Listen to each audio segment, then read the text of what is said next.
Hello, everybody, and welcome to, I have no idea, Talk Show Tuesday with your host, Raining Death 909. I'm joined here by Trooper York. Today's topic is Black Lives Matter, All Lives Matter, and the value of human life. Let's get into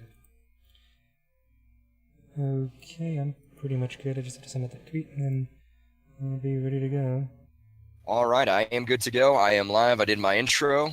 I'm gonna pull up your stream here in a different tab and get rolling. I just gotta close all these tabs. I'm just bitching about memory loss. There you go. Yeah, so I made affiliate yesterday. Really? That's fantastic, man. I know, surprised the heck out of me. It's just like, oh, a little red message up there. What's that? It's like, oh, you're an affiliate now. I'm like, oh shit. Well, congratulations, my friend. That is fantastic. I'm very happy for you. Thank you. Yeah, I know, just like, everybody's becoming affiliate. Yeah, it's crazy, man. Both Crucifix got it so fast and you got it. I'm sitting here like a lame duck, man. Oh. Yeah, we'll get you on track. There you go. There you go. All right. Yeah, I set up a slideshow for my stream overlay, or not overlay, but for my stream images while we're doing things that aren't actual video games. Man, I found all kinds of crazy images at it was like a National Institute of the Arts or something like that, and you can download the copyright-free images and some really, really good artwork. I just got a static image up. If we do this again, I'll get something together for sure. Well, I was using it when I was doing my audiobooks and stuff, so I figured I might as well, just use it here. It's very similar situation. There were some absolutely frightening pictures on that site, though, man. Some of those paintings were, especially of people, their faces terrified me. There were some absolutely those paintings were, especially. All right. Oh, did I change? Yes, I did. Okay. I'm looking at your stream now and I'm seeing the slideshow you got going. Okay, so that's good, that's good. Okay. So I guess to start it off, let's go over what we're discussing. Right. So, we're going to start off by discussing Black Lives Matters, the movement, and then we're going to continue with what, in my mind, is the rhetorical argument against that, or at least a rhetorical argument at it, and that is all lives matter. And then the philosophical thought that no lives intrinsically matter. That's pretty much the docket for today. I feel like it's a controversial enough topic that it'll take us some time to go over at least a few of these issues. Oh, absolutely. For sure. It really leads into a broader topic about inequities in the black community and different communities overall. So it's definitely a very deep topic. Not superficially deep either. Right. Oh yeah, man, that's deep. Okay. So I go ahead and start it off here. The Black Lives Matter movement, from the information I found, originated right after the acquittal of George Zimmerman in the shooting death of the black teen Trayvon Martin. And their main issues, as far as I understand it, that they try to address are police brutality, racial profiling, and racial inequality in the criminal justice system. Is this similar to what you found? Yes. Okay. Well, do you want to go ahead and start us off on the topic of police brutality? Or do you want to start with a different subject? No, that's fine to start off with. Okay. Let's see. I mean, definitely, police brutality is something that is a historical commonplace in the black community, as they've seen in the 1990s with the Rodney King beatings, which was widely televised, massive riots across the country, as well as with the chokehold death of Oh, the name escapes me. The man who was selling loose cigarettes in New Garner? York. Is that what his name was? Garner? I think it was Garner. I could look it up. I think it was good.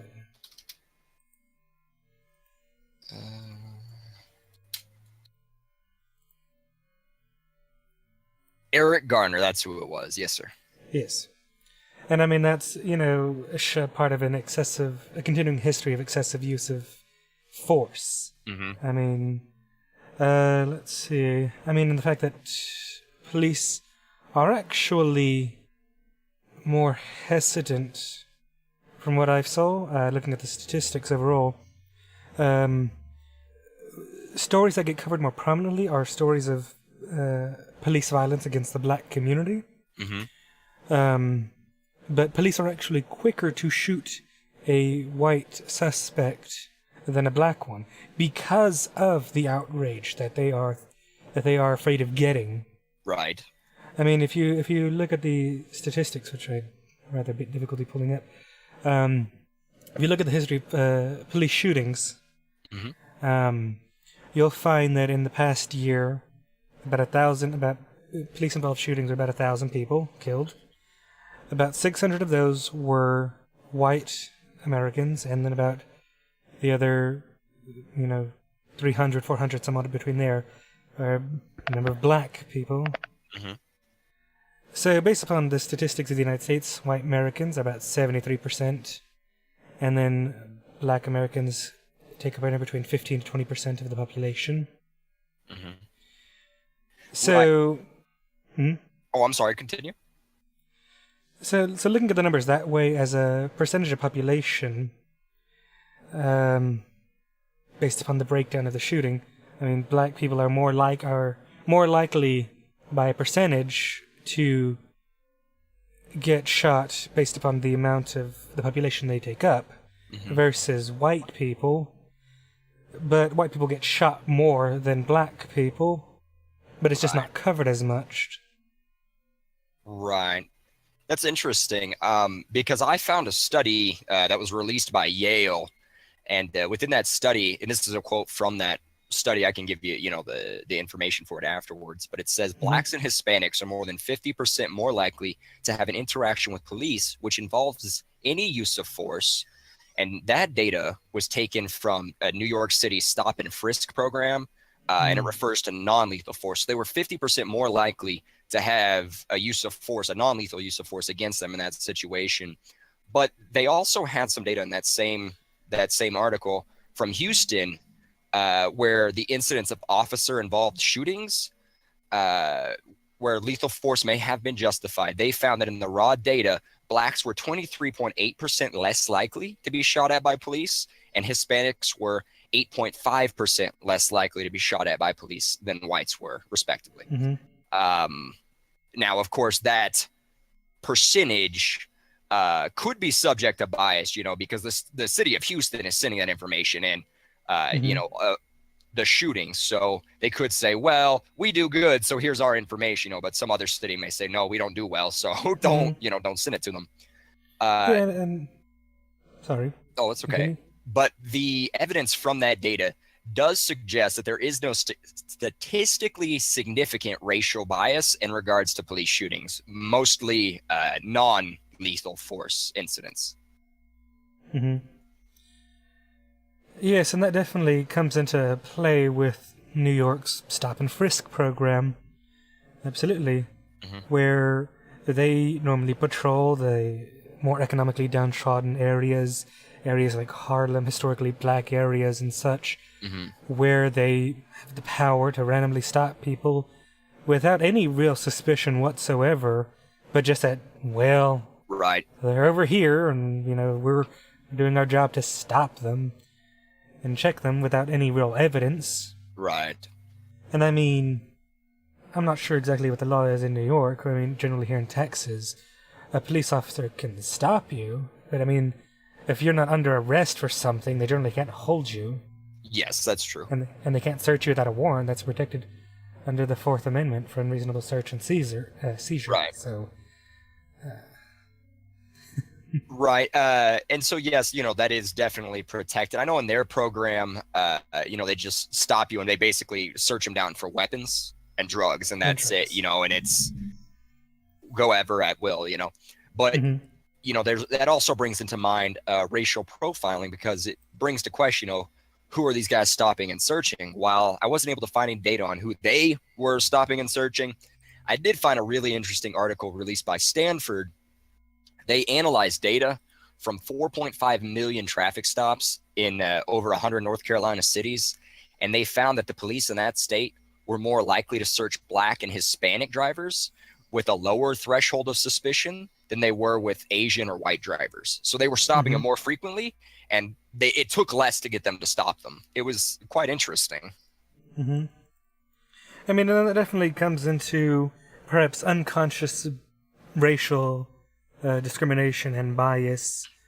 I mean, because generally in areas where, say, like a whole city's white and you have a mostly white police force, Mm-hmm. you see a black person come around, I would think that they would think, well, they're not, members of the community. They're not, people normally recognized. Thus forth, they're a threat. Mm-hmm. Right. And, you know, that is one thing I agree that it's hard to ask oneself, you know, is this subconscious, you know, racism that's making me pick this guy versus this guy? And a lot of these, you know, it's difficult to determine in a great majority of cities, because the police aren't necessarily required to to give as much data about, you know, every specific stop as you would think they would. You know, Mm-hmm. it's not a matter of, well, what made you stop him, why, how, what happened, you know, every single time. A lot of them, you know, it's kind of by whim. Yeah, And and so, that oops, sorry. sorry, I just had to interrupt. And that's part of what comes in with the New York Stop and Frisk. With that program as well, is that they're only required to record the person's race if they actually take them in. Right. So the statistics that we have on Stop and Frisk are not as accurate as they could be because of the lack of reporting based upon the design of the program itself. Right. I mean, it's still, even with what we have, it still shows a noticeable bias. But it probably is much worse in these communities. It probably is. You know, that's one of those things where you can say, well, I feel that there's a lot of bias. It's hard to prove that there's a lot of bias. It's the main issue. And, you know, whether or not people feel that there's a lot of bias or there's no bias, you know, you have to prove there is or there isn't, you know, in order to make that assertion. You know, you have the burden of proof. And that was one thing that I found quite difficult during this whole deal, is that finding the proof, you know, the data. There is very, very little data on this topic for as much rhetoric as goes around. Mm-hmm. But interestingly enough, additionally, you know, I was unable to find any like evidence of the amount of citizen profiling. You know, how many people would say that they profile themselves. Mm-hmm. You know, and of course, if a population is going to do it, I would think that you know, the upholders of their law, you know, their police and whatnot, would probably do it as well. Mm-hmm. But these are issues which, you know, you go around asking people, do you profile? If they feel like there's a negative connotation there, they may say no. You know, so there's a lot of self-reporting there that it's going to be really hard to get any sort of solid data anyway. Mm-hmm. Yeah, no, most definitely. And I'm looking at some of these statistics right now for the Stop and Frisk. Mm-hmm. And it's really interesting. So on average, of the people investigated who were stopped and searched and such, the average number is about 88% plus. So at a minimum, it's 88%. It's about 80 to 88% that are totally innocent. Mm-hmm.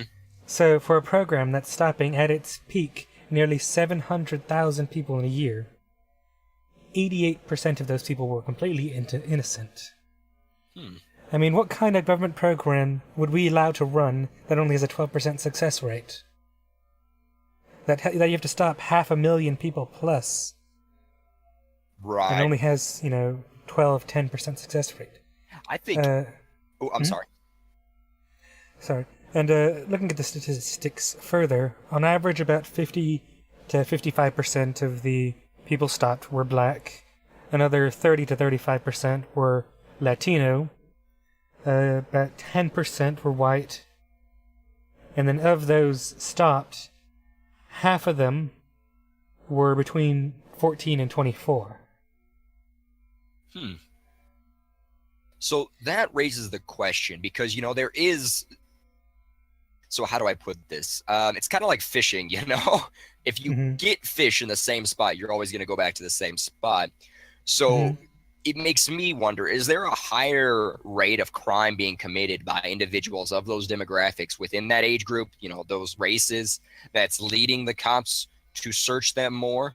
Or is it, inherent, is it bias that's leading them to search them more? That is, one thing that I would be interested in finding out, if there is a higher percentage of actual crime being committed by these individuals. But I mean, you would think... Sorry to interrupt. Oh, no, it's okay. Continue. But it begs the question that if they were seeing consistent, results in certain areas, that these numbers would be a lot more precise, that the rates of innocent people stopped would be going down as they get more accurate in their data. Right. See, because it begs the question that because it has failed to go down, that the average has always been in the high 80s to low 90s, that this program doesn't appear to be working effectively because it isn't stopping less people and getting more successes. That's true. You would think that, of course, if they were able to determine that this demographic was more likely to commit crime, and then they were able to respond to that they would have a higher success rate. So, that is certainly interesting. But I wonder, and I'm not sure about this myself, if there are any other programs like that where you could judge the success rate off of that. Maybe 88%, 90% is an excellent success rate for this type of thing. Or maybe it's not. I really don't know that one. I would be interested to find out if, that was actually a high percentage for that sort of program. Let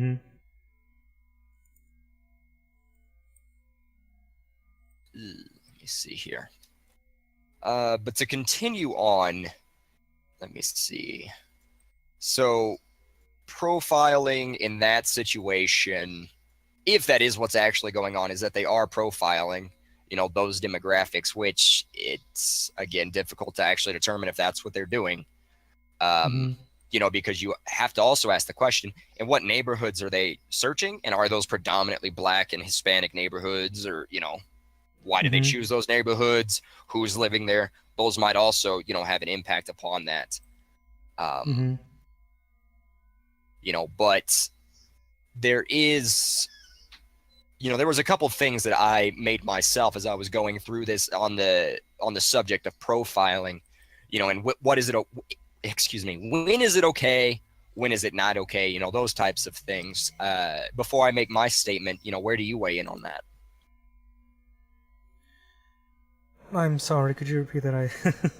Oh, no, it's all right. So the subject of profiling, when I was going through this, I started to ask myself, what are the arguments for profiling?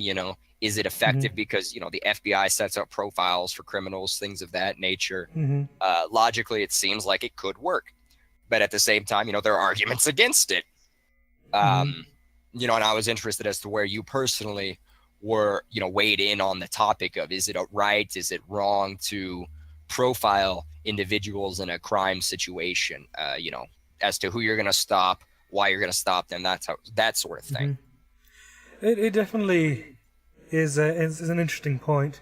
Profiling in itself isn't inherently a bias, in a certain sense, not a racial bias, I would say, because a profile will change per location. Ideally, it's flexible. That sorry, my chat's been kind of funny. It's flexible that it'll fit the area. Now, as you see a crime trend appear, whether it's a violent crime, petty theft, or whatever, drugs, etc., you'll generally see these people are the ones who are getting arrested for the drugs. These are the areas they locate. These are the addresses. We can pinpoint. These are the neighborhoods that they hit, that they reside in, where they get it, and thus forth. by, um, by the statistics and data that they have, they'll build a profile around that. If that profile happens to be, black youths or Latino, youths or adults between the ages of, 15 and 25 who live in this neighborhood and such, well, then that's just a factor of how it goes. And thank you, that dude streams, for hosting me with 1 viewers. I appreciate that. So, it's like I said, it's a changing thing. So, like I said, I don't think there's anything inherently wrong with it. Right, I agree. I definitely agree with that belief. Now, as I was going through this, being the person I am, I had to make both arguments. I couldn't, I could not argue against myself. There is a certainly good argument against profiling altogether. That is that, all members of a given race will act differently. You can't just assume that because, these two guys are black or white or Hispanic or whatever, that they're going to act the exact same way. That's logically fallacious. We know that's not how it works. Mm-hmm. It can work in mathematics, with statistics and whatnot, but human beings do not always do the same thing, even if they're from the exact same background and place and everything. Additionally, it runs the risk of dehumanizing individuals, because when you start to see that this group of people commits this kind of crime more frequently, you can, at least in certain people, it can begin to dehumanize them to those people that are profiling them. They become less than what they view themselves at. And so that starts to destroy the intra-race dynamic. Mm-hmm. And it's also a delicate balance between the community that the police patrol and the community itself, because that's one of the things that the community advocates try to advocate for, is for community policing, police that have a stake in the community itself. Right. Because that was one of those things in Ferguson where a lot of the police didn't live in Ferguson; they lived outside of the area, and they commuted in every day to there, so then they didn't really feel a direct connection to the community. And I could definitely see how that would desensitize people when they're policing. It's like, these people aren't my people, I don't know these people, I just have to come here and do this job and get out. Right. And that's certainly true. It can definitely do that. Now, let me see here. As for arguments for it, personally, I understand the human brain is such that, we are great at pattern recognition. There's nobody that can deny that. We're extremely good at it. That's what we do. And in my mind, profiling dangerous peoples and parties and situations is one of those things that seems to me to be a natural extension of your ability to recognize patterns, to analyze that data, and then to respond to that. And a lot of those, those profiles are based on a truth at the bottom of it all. While, the further it goes, the further it can get away from that truth. At the beginning, it is based on some sort of empirical evidence. Mm-hmm. There is an example, and, you may have heard it. I know I've heard it before, and that is that, blacks are criminals. I don't believe that, but that's the stereotype. There is some evidence at the very base of that at one point, people believed it. I looked on the FBI's arrest data. They put out information as far as who was arrested, what were they arrested for, and then they also had one where it was listed by race, not rank, excuse me. Mm-hmm. And within that data that the FBI had, it showed that blacks were arrested for 49.4% of all murders, and whites were arrested for 48.2% of all murders. Now, like you talked about earlier, white people, according to the U.S. Census Bureau, account for about 77% of the population. Blacks account for only about 13.3%.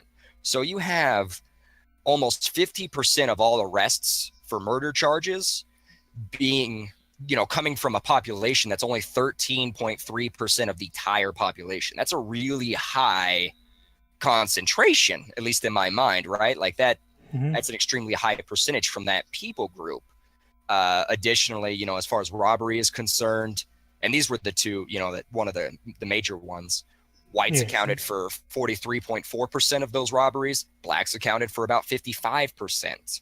Now, I didn't just pick the ones where blacks happened to beat out white people. In general, there were more white people arrested than blacks because, they beat them by like 60 something percent. Yes.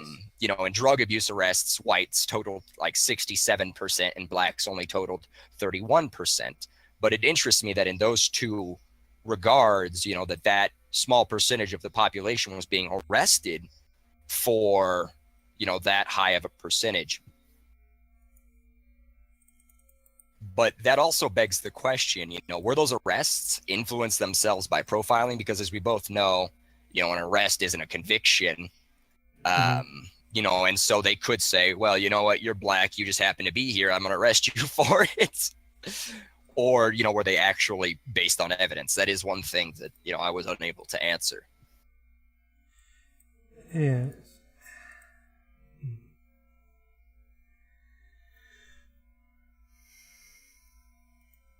Additionally, oh, I'm sorry. No, I was just going to bring up some, get more to the origin of Black Lives Matter overall. I just had a brief thing about that. So yes, as you said, Black Lives Matter originated in the shooting of Trayvon Martin by George Zimmerman in Florida. And then it quite prominently rose to the mainstream media after the shooting of Michael Brown by police officer Darren Wilson, where Michael Brown had previously robbed a convenience store, and Darren Wilson had stopped Michael Brown because they fit the description of the suspect. It can also be seen further prominence in the shooting death of Alton Sterling, who was selling CDs outside of a gas station. Apparently somebody called the police reporting that Alton Sterling had pulled a gun on them. The police went to investigate, brought down Alton Sterling. One of the officers saw he had a gun, called it out, said he was reaching for it, and then the second officer proceeded to shoot Alton Sterling. And finally, for one of the third major cases outside of the Eric Gardner case that we just said briefly, and this one's actually rising to prominence again right now in June, is Philando Castile, who was shot at a traffic stop. He had a concealed handgun, which he had a license for. He was pulled over for a broken taillight, a simple thing. Ideally, a cop should, you got a broken taillight, go get it fixed, here you go, good day. Should have been simple as that. So the police asked for license and registration. Philando Castile told the police officer that he had a concealed weapon and he had a gun. He had a license and such for it. And the officer's like, okay. So he gets the registration and he goes to reach for his license. And the cop's like, don't reach for it, don't reach for your gun. He proceeds to go back and forth, he's not reaching for his gun. Which ideally, if you're reaching for anything after being asked to reach for a license, you're gonna get your license. I mean, it doesn't make sense to me that somebody would tell an officer that they have a concealed gun, and then reach for their gun to shoot the officer? It just doesn't make any sense to me in that scope. I agree with you in that regard. I would think if you were going to shoot a police officer, you probably wouldn't tell him you were going to do it first.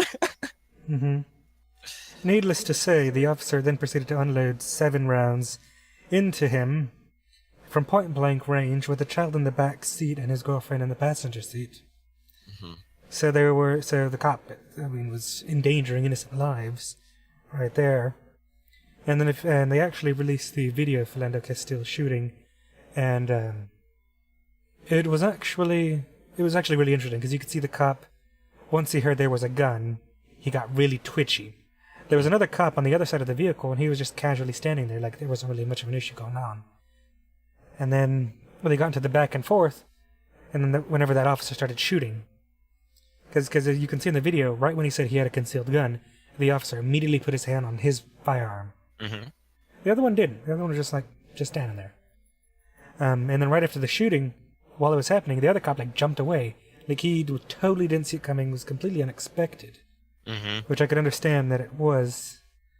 So I mean, in the sense of Black Lives Matter itself, its roots are in high-profile shootings or deaths of black people, either by the hands of police or what they feel is an injustice in, well, the justice system itself, for the fact that none of these officers have been convicted of, wrongful shooting or anything like that.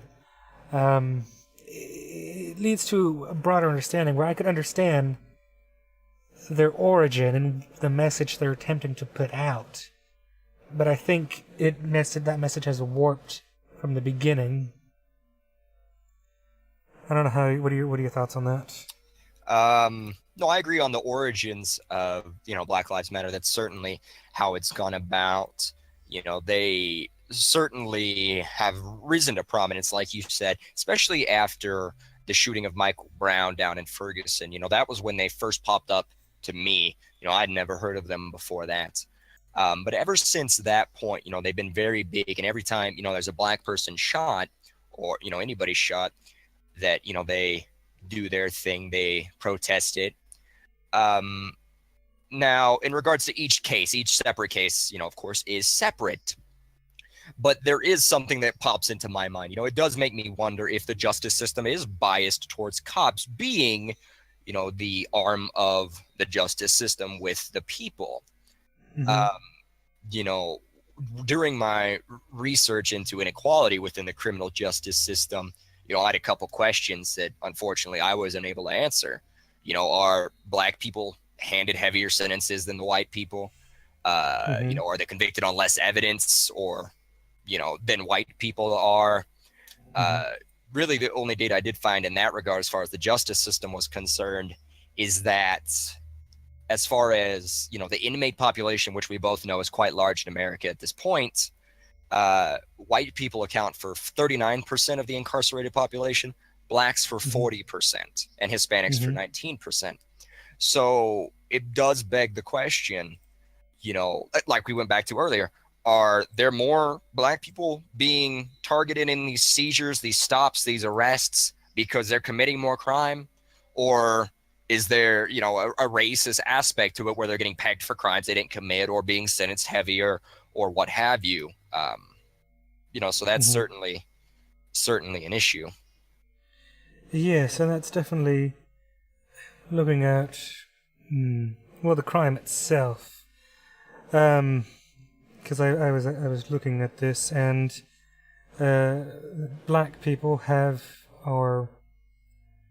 commit 52% of murders in America versus 45% for white Americans, 1% for American Indians, interestingly enough. So, as a percentage of individuals based upon murder, you are nearly 5 times more likely as a black person to be killed, or to commit murder, I should say, than a white person is likely to commit murder. Because by percentage of the population, so these numbers are, I believe, in 2013. 4,379 black Americans were arrested for murder out of a population of nearly 39 million. And then white Americans was 3,799 out of a population of 223 million, which includes the Hispanic population. So looking upon that, one would assume to be more wary of African Americans if you just looked at simply the murder, the percentage of, the demographic likely to commit murder. Right. Now, obviously, that's an extremely small percentage. It's a single percentage point, or it's not even a percentage point. It's 1/1000th of a percentage point of the black community, and then it's 1/10,000th of the white and Hispanic population. But I mean, people see, well, 50% of, murders are committed by black people, and then it would cause fear for people in the community. Right. And then it would put extra suspicion on them, I suppose. Yes, and that is, during my research, I found, very similar data to what you've had, and I've heard it in the past. And in my mind, there's a debate in my mind going on about this where it says, okay, if you have such a small portion of the population committing over half of all the murders happening in a given country, that appears to be a problem. There must be something going on there. So logically, I would say, okay, I would pay more attention to those people in regards to that particular crime. But then that also, it becomes cyclical, whereas you're arresting more people, you're getting more convictions of those people, but are they being treated as fairly as a white person would be, or as a Hispanic or an Asian or any other person, regardless of race? Are they being treated fairly, or are they being taken partially on that assumption that, there's so many of them, this guy's got a much higher likelihood of being it. You see what I'm saying? Going off of odds.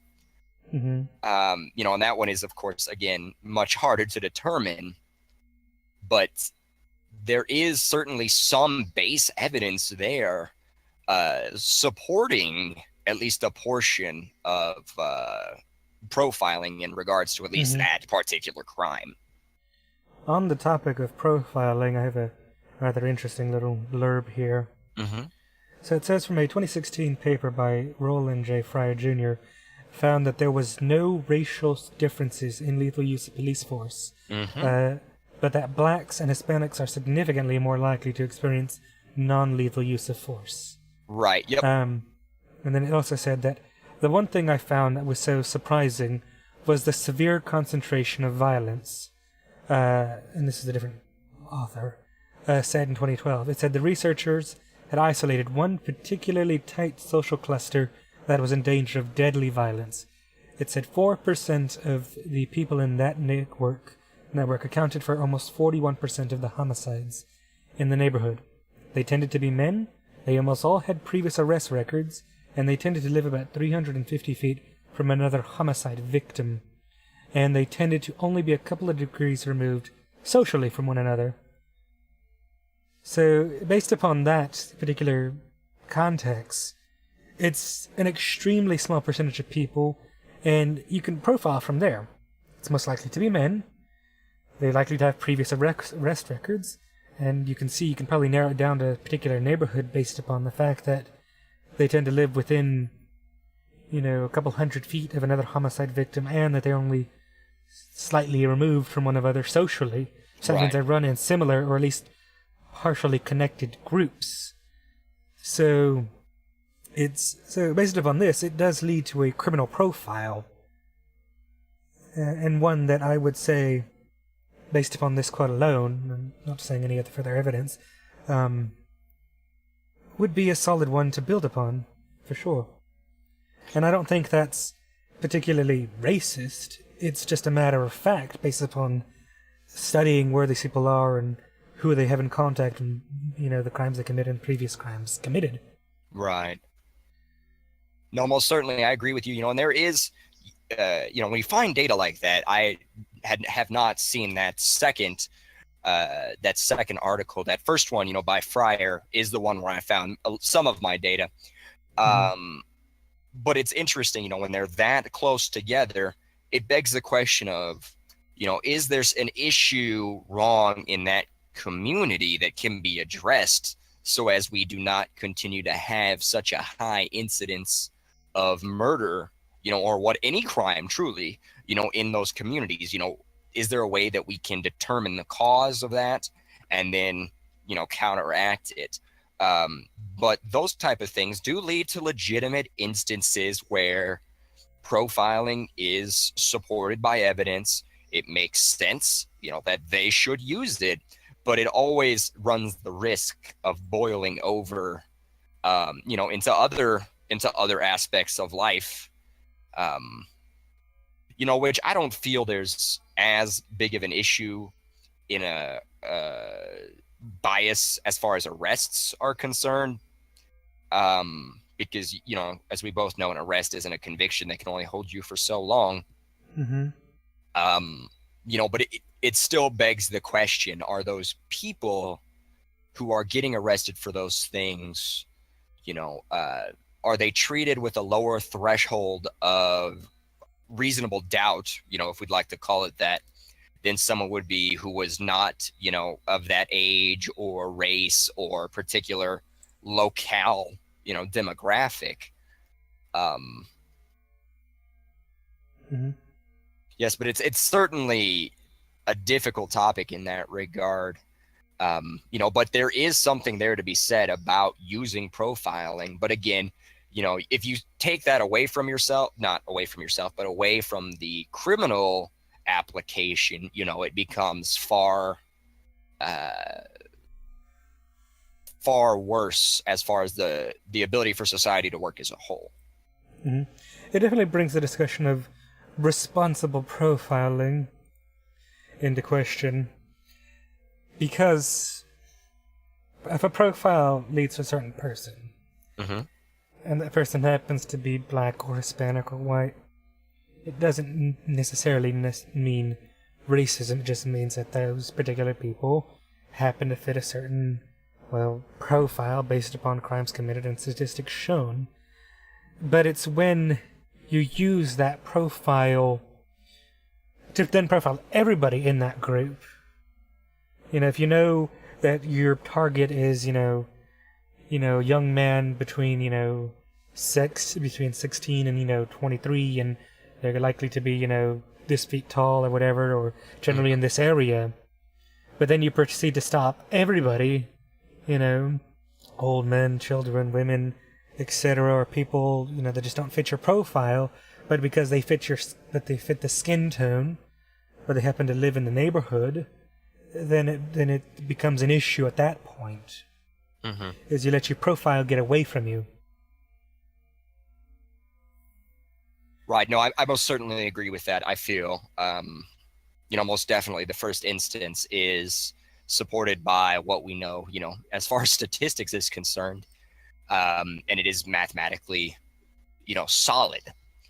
Mm-hmm. But to continue the topic of Black Lives Matter, to move beyond Mm-hmm. the racial Yes. inequality, they use tactics, strategies designed to bring about the change that the movement wants. Mm-hmm. As far as what I had found,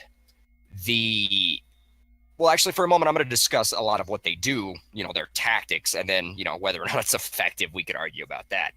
Mm-hmm. They're particularly known for, and I'm sure you know this, using the hashtag Black Lives Matter, to raise awareness on social media. We're a very media-heavy generation. The people Mm-hmm. that are going to protest these things are of our age demographic, so, Mm-hmm. very heavy on the social media.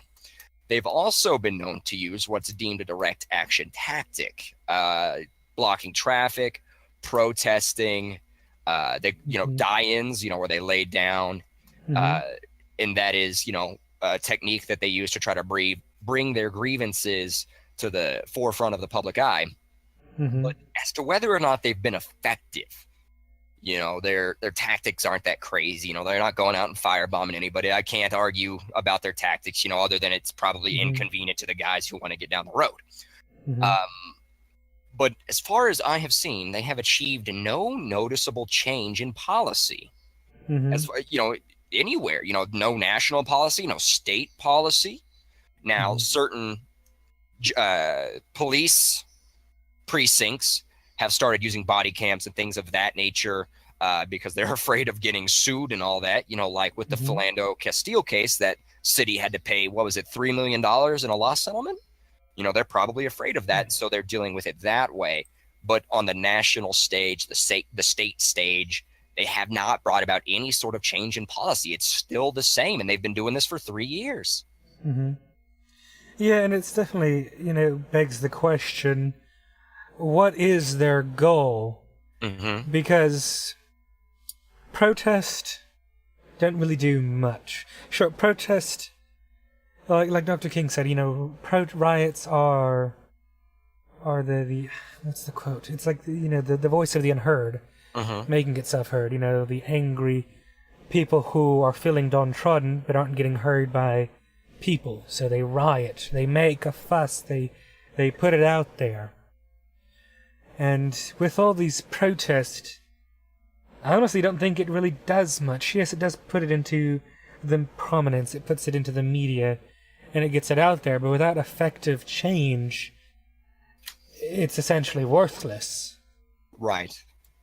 I mean, one of the most hated tactics was them blocking the 405 in like California, in LA, or just blocking roads in general. Just like that doesn't endear people to your cause. Exactly.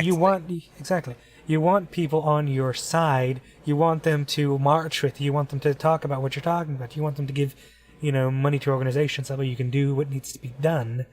But when you stop people from getting to work, and you stop tens of thousands of people, and then over, a certain protest on the highway, you're not only putting those drivers at risk, you're putting yourselves at risk. It's a major safety issue on that front, but it also doesn't endear them to you. It actively builds dissent against them by doing that. Right. And I don't know whether they just don't understand that, or whether they do but don't care. Mm-hmm. I mean, because as a proper organization, their goal should be to work with, if they wanted effective change, it'd be to craft legislation, Mm-hmm. and then work with the legislators in the city, state, local level, and eventually going up to federal level if possible, and build, pockets of adjustments and legislative change and action. Mm-hmm. I mean, that's how I would approach something like this. If I was worried about it, I'd be like, okay, well then let's see what we can do, I'd analyze the situation. Is it body cams? Because I remember reading a study that's shown that with police having body cams, like police brutality in those areas has gone down, I think it's like 30-40%. Mm-hmm. And then reports of police brutality by citizens had gone down 60% plus. Because whenever there's evidence for both the police and the citizens, neither of them can then lie about what happened. Right.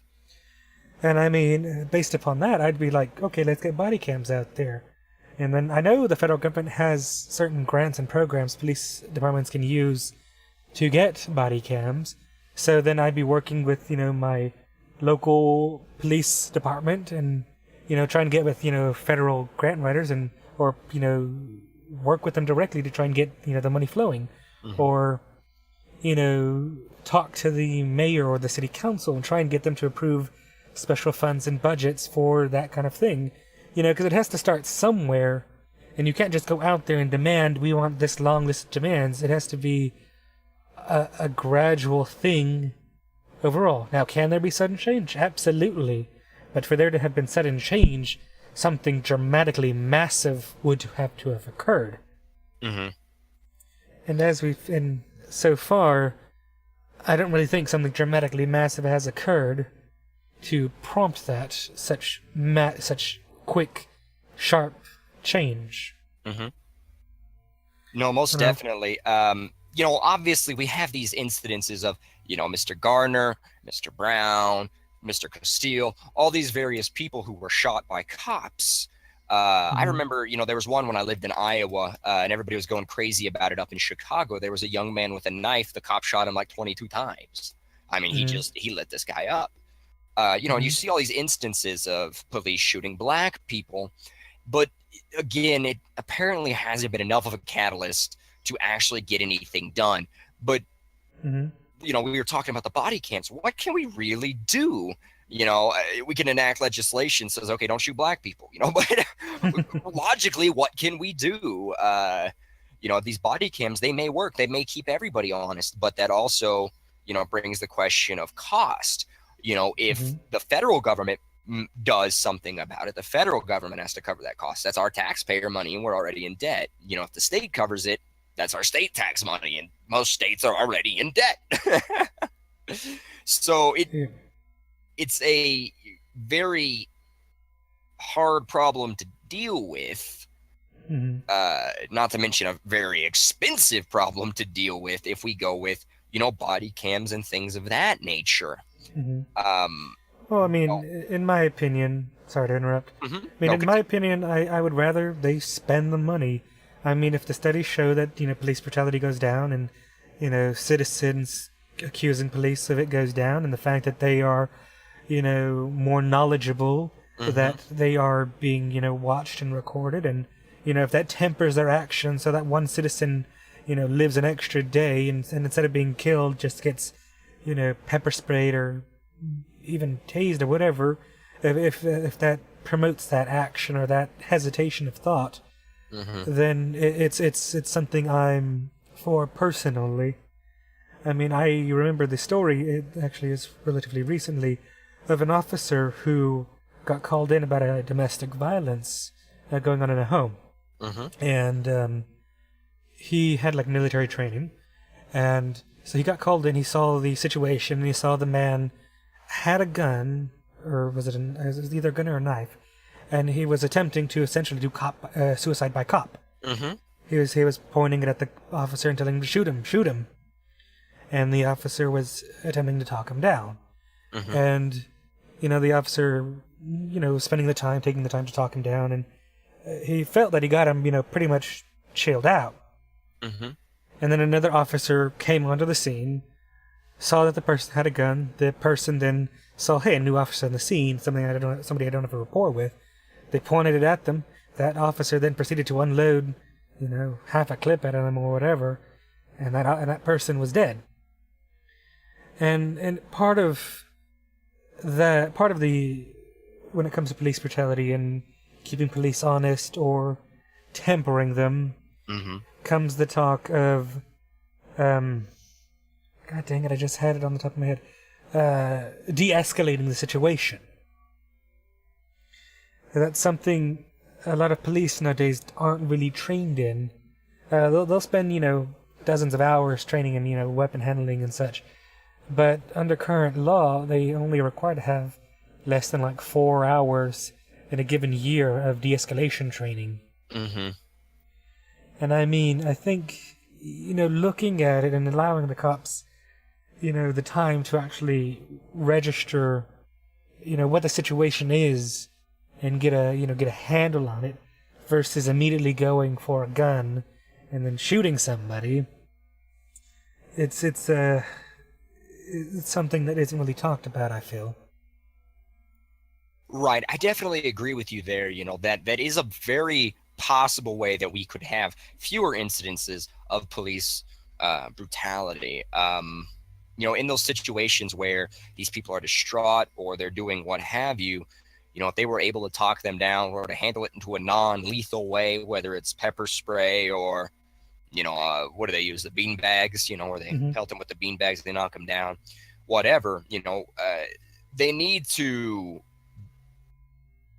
use those non-lethal tools before they grab their gun, Hmm. because as you and I both know, you can't get a life back after you shot somebody. They're dead. That's all you can do about it. Yes. Now, mind you, I do think that if a cop is in danger, I have no problem with them doing something to defend themselves. That's a very real human emotion, to Hmm. fear this guy's got a knife. I may have been trained, but this guy can kill me. So, Hmm. you have to take that into consideration as well.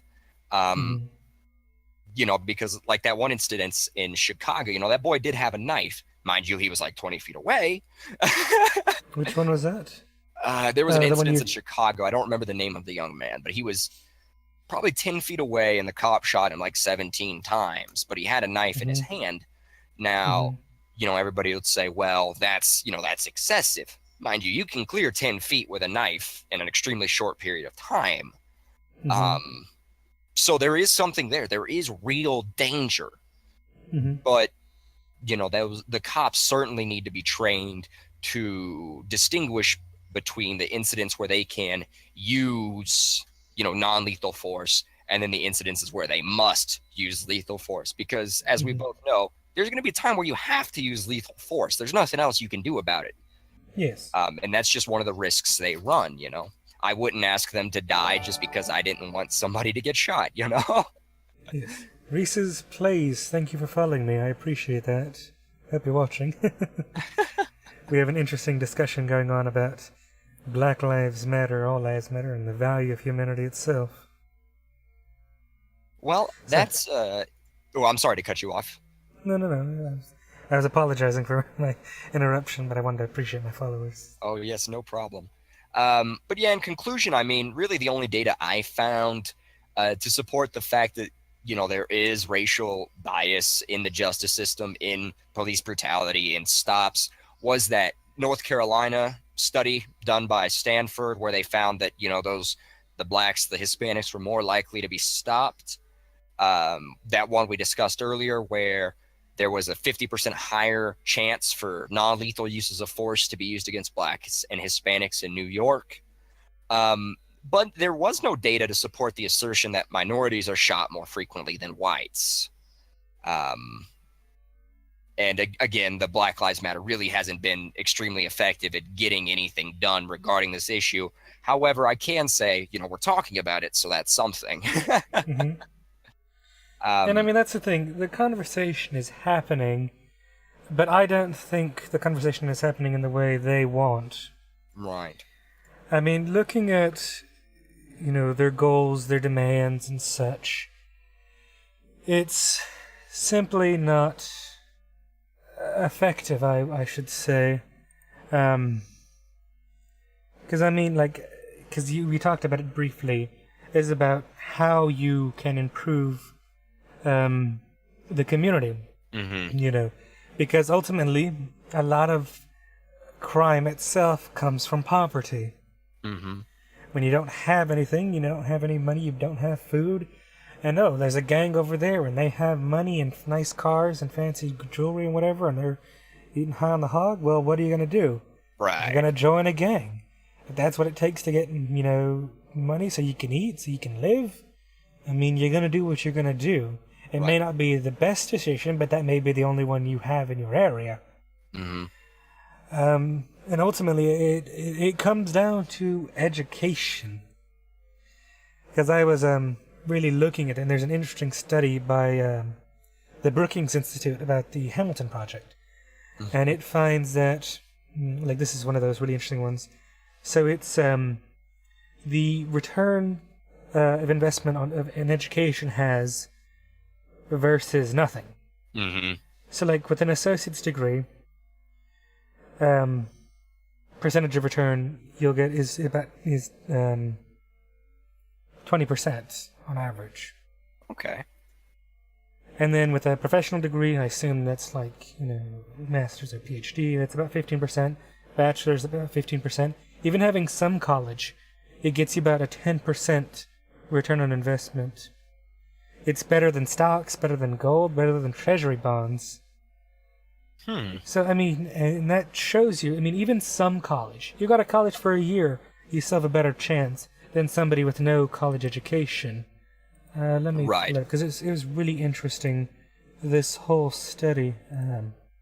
That begs the question, if they're making more money, so say those people who went to college for a year, stopped going, but they're still making more money. It begs the question, if they're making more money because they went to college for a year, or if they're driven, and that's, proof of their drive is the fact that they did go to college for even a length of time, and we're maybe unable to continue for whatever reason, but that proves that they were at least moderately intelligent enough to go for a length of time and driven enough. It begs the question if these people are successful because of who they are, or if they're successful because of, their education.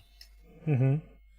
Yeah, and that's definitely interesting. Like I said, I could send you this study because it's brilliant. Mm-hmm. So one of the things they talk about, because this whole study is a focus about social mobility and the role education has in it. Mm-hmm.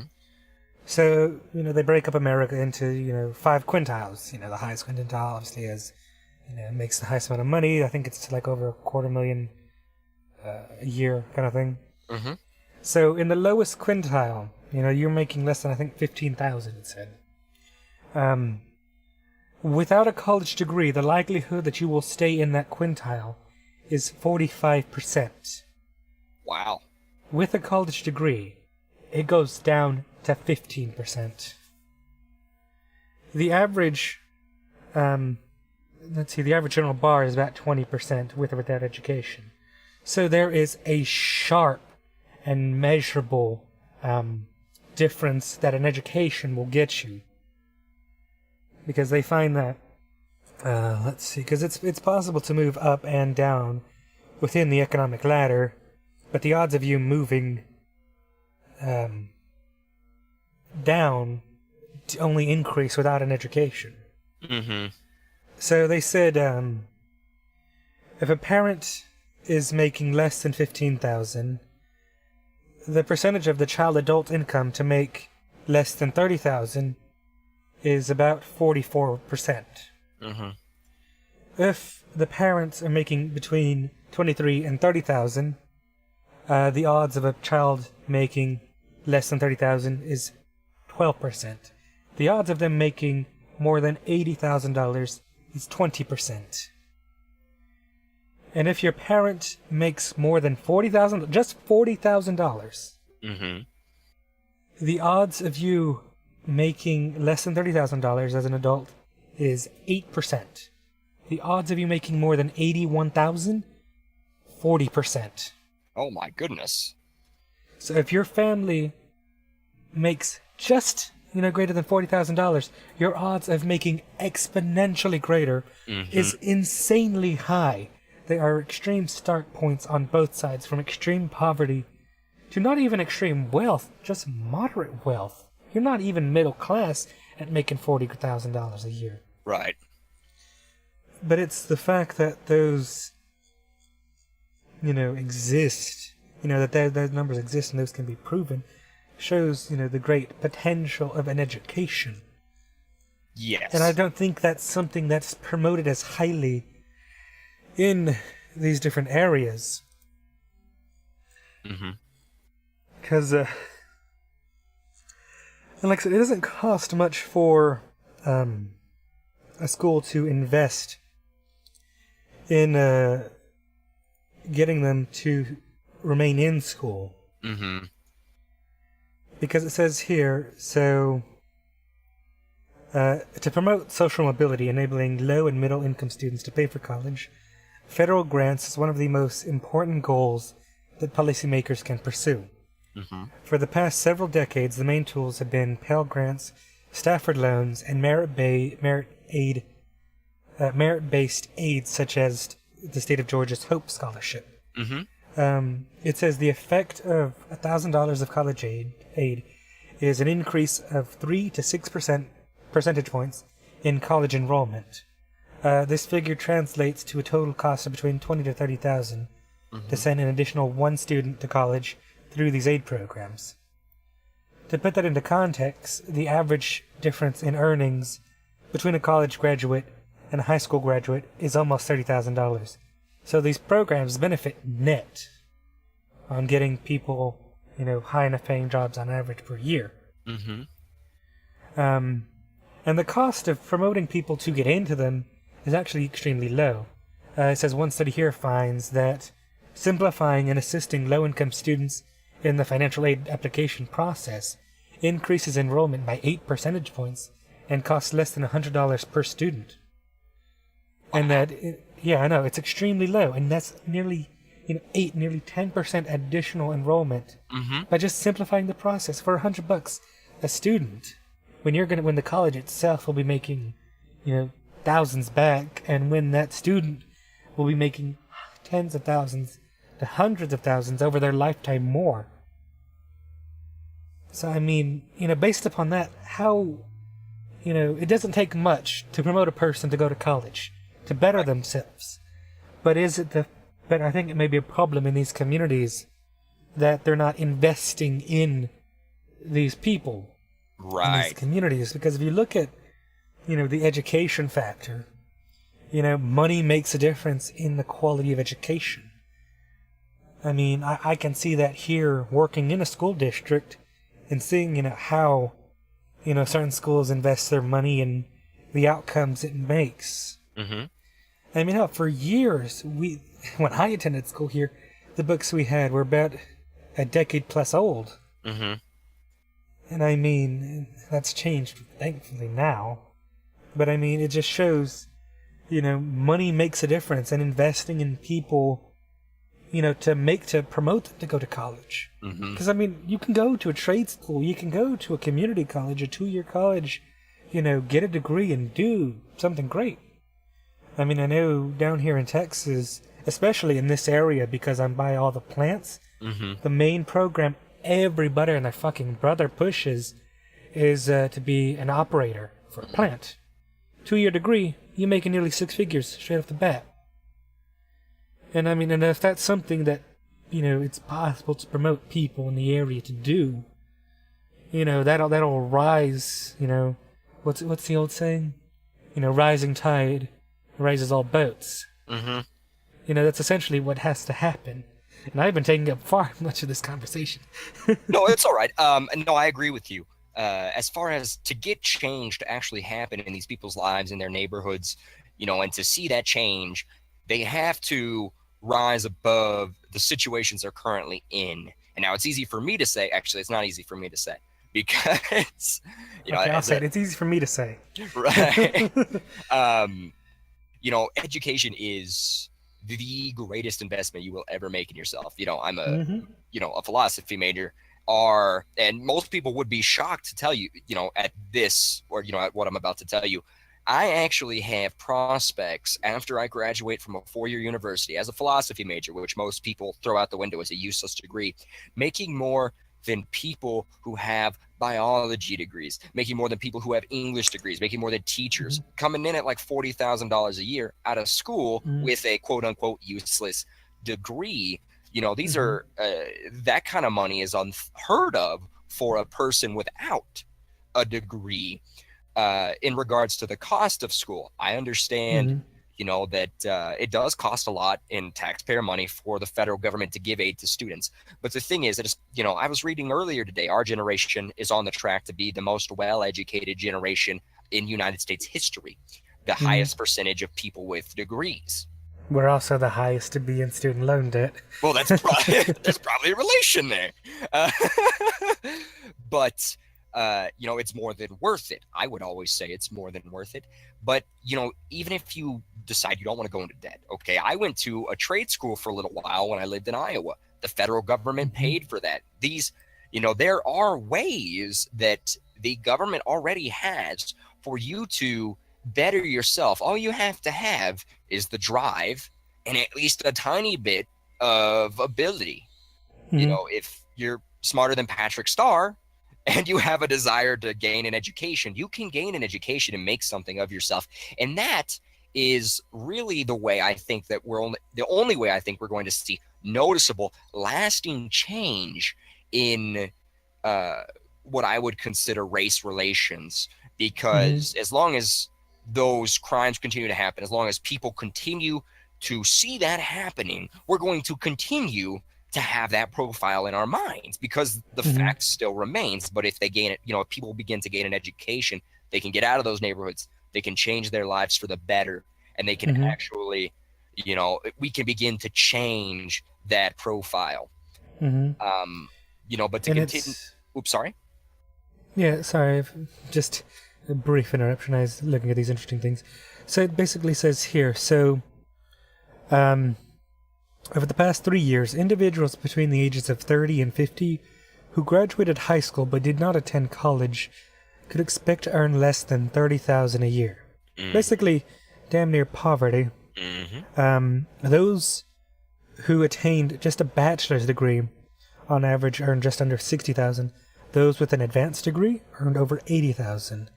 Simply attending college will get you nearly $7,000 more a year. And for individuals with associate's degree, it's more than $10,000 per year. So literally next to nothing will make you more money than just a high school degree.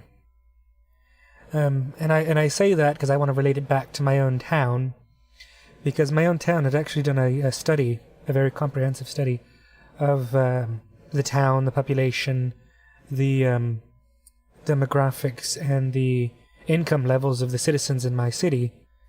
And let me pull it up. Let's see. So they found that over 33% of the population here Mhm. makes less than $25,000 per year. Wow. Also, that same third doesn't have a high school education. Wow. Yes. So, I mean, even in my own city, though that study proves true, those statistics prove true, and it is insane. And I mean, my city is rather, certain parts of it are rather terrible. Mhm. That's like that in any city. Well, yes. But there is an entire section of the Mhm. city that's rather terrible. Because I compared my city's crime statistics to the national average, and my city has a higher number of rapes, burglaries, and thefts as a percentage than the national average. That It is has an actually insanely higher number of burglaries and theft, nearly double the amount of national average. Oh my God. And I'd have to talk to the sheriff's office to see if they have statistics per neighborhood. And I meant to do that actually yesterday. But I'd be certainly willing to bet it comes from that economically poor section of the city, Mhm. because it's extremely run down.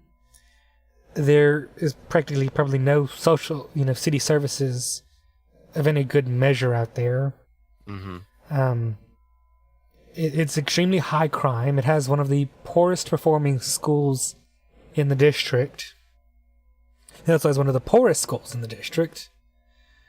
And I mean, it's generally just a dreadful neighborhood. I mean, all I have to do is say the street that neighborhood rides along, Mhm. and anybody in this city will know it, and will know what that means. Right. That's how bad the reputation is. The city actually changed the street name to try and get it away from that reputation. And it's like, and nobody who knows that city is thinking that's going to change anything. Right. But I mean, it's insane. This city has 18,000 people. I mean, it's a small city. Mhm. But I mean, just for that fact that such a large percentage of it is so poor and is so poorly educated, and then the statistics on crime and burglary and rape. I mean, it's not that hard to put two and two together. Yes, and that is one thing that they have proven is that basically with high crime neighbor or with low income neighborhoods, there is a higher crime rate. Like we talked, like you spoke about before. When you don't have an education, when you don't have a means to escape that low income lifestyle, what you turn to is crime because selling crack is far more lucrative than working at Walmart. Mm-hmm. That's just all there is to it. So at the point where you're able to, increase the education level in that area, at the point where you're able to, especially, here in Texas, because we have this, and I'm sure you've heard about it, where they're trying to get the school flyers. You're basically taking money from the low income schools that already don't have enough money, and you're giving them to schools that are Private already schools. well to do. So instead of helping the people that are already in trouble, who are stuck in that circle of poor education, inability to make a living, you're taking it away from them. You're widening that gap even further. Mm-hmm.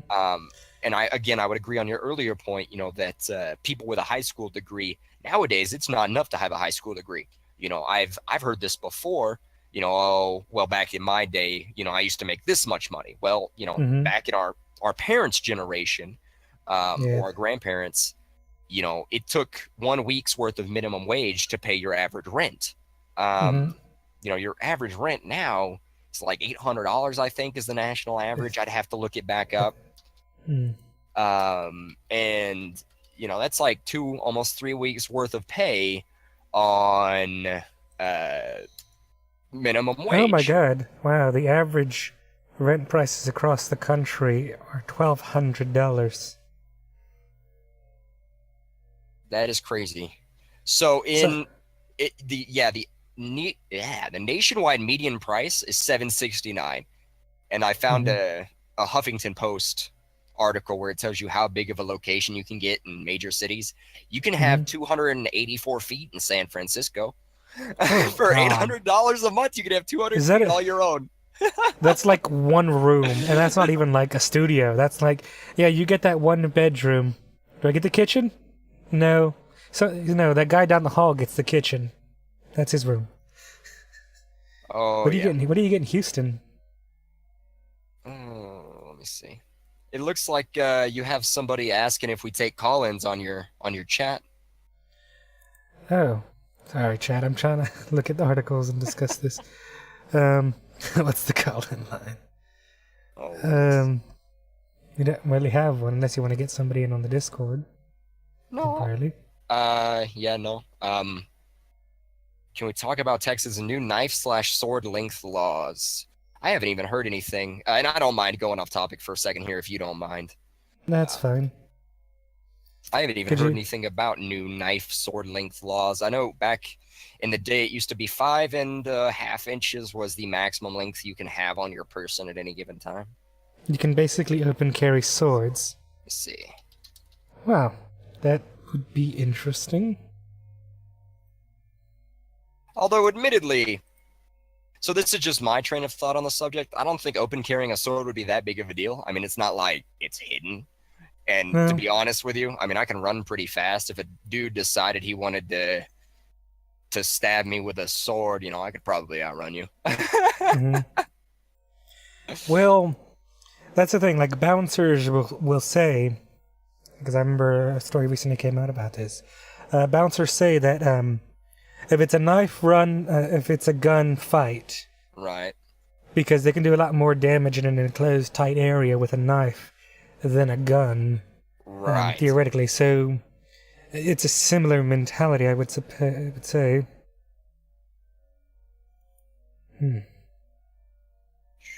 Let me see. So apparently, yes, you can now carry. Let's see. Expelling students, banned from schools and bars, obviously. So now it appears as though instead of having the over 5.5, law like Mhm. they used to, now it's just restricted to certain areas. So you can walk around with one of those things. But the main issue with that is you could always walk around with a shotgun or a rifle. You could always walk around with that strapped on you. You can go into a store here in Texas. It's completely legal. I mean, now it is under the open carry laws. No. Even before that, It was up to the school. It was up to the store's discretion. Yeah, it's up to the establishment, but you can, walk around with it however much you want. But in relation to knives and guns, like that person I was talking about earlier who got shot by that police officer in Chicago, within, I believe it's 20 or 25 feet is the general rule. If your gun's not drawn, you can bet on them making it to you and stabbing you before you can shoot them. I mean, people can clear that distance in a moment. It's, I've done training in those scenarios. It's quite quick. Yeah, my chat's saying that most people don't know how to use a gun, but everybody knows how to stab somebody, and that most places still ban firearms. Yes, some places can still ban firearms. I think in Texas you can't. I don't know if it's still allowed, like hospitals and stuff, to ban concealed carry, but I Yeah, know I like think so. universities aren't allowed to ban them anymore. Like my college, you have to be allowed to conceal carry. You can't open carry, but you can conceal carry now. I mean, schools and hospitals, government buildings, I think, are all allowed to Right. ban those. And just for the chat's records, we're both in Texas, so we both represent it. Slightly different sides of it, but we both represent it. Right. I'm from the big rectangle, also known as the Panhandle. And I'm from the lovely down coast. Awful down here. Don't come. Humidity will kill you. Oh, dude. I wouldn't, well, actually, you know what? I'll tell you later. We need to get back on track. I'm sorry. Yes, yes. But So, I mean, is there anything more we have to say about, Black Lives Matter or community? no, I feel that one's pretty well wrapped up. Now, how do you feel about the All Lives Matter movement? Because we have our mutual friend Crucifix. When you discuss Black Lives Matter, he brings up the I believe all lives matter. In my experience, it appears as though this is basically just a rhetorical response to the political movement, basically, to the civic movement that Black Mm-hmm. Lives Matter. Mm-hmm. And that the word matter here means, of course, that all people are valuable, not just Black people. Mm-hmm. Um, And mhm. to continue that, how it is portrayed in media, it's certainly rather interesting. Because generally, when I think of All Lives Matter versus Black Lives Matter, if I didn't know anything about it, Mhm. which a lot of people don't, but if you ask them, well, what sounds like a better statement, All Lives Matter or Black Lives Matter? Well, they're going to go with All Lives Matter. Right. Because they have the understanding that, well, lives do matter and nobody matters one person over the other. And that's the dichotomy that is built in whenever you single out a certain group. Mhm. Versus All Lives Matter.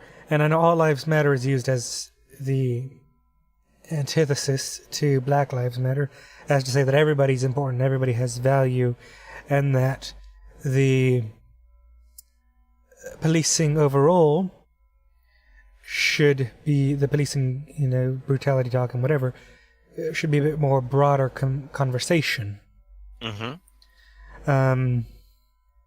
Now, looking how it's displayed in the media, All Lives Matter has been used by politicians, football players, and in general, people use it. And, people use it to denote the conversation of a broader talk than what is talked about over Black Lives Matter. Mhm. Because one of the things that isn't really discussed in Black Lives Matter is the suspicion and the, attacks of the Hispanic community, of the Asian community, or white people in general, and the police shootings that they suffer from. But Black Lives Matter and Black Lives Matter activists claim that All Lives Matter is racist. They Right. say that All Lives Matter is a mean to deride and discredit the value of Black lives, and that Black people aren't accounted for in All Lives Matter. They say that people who use All Lives Matter are racist and show high levels of white privilege and other things. And it's certainly an interesting thing.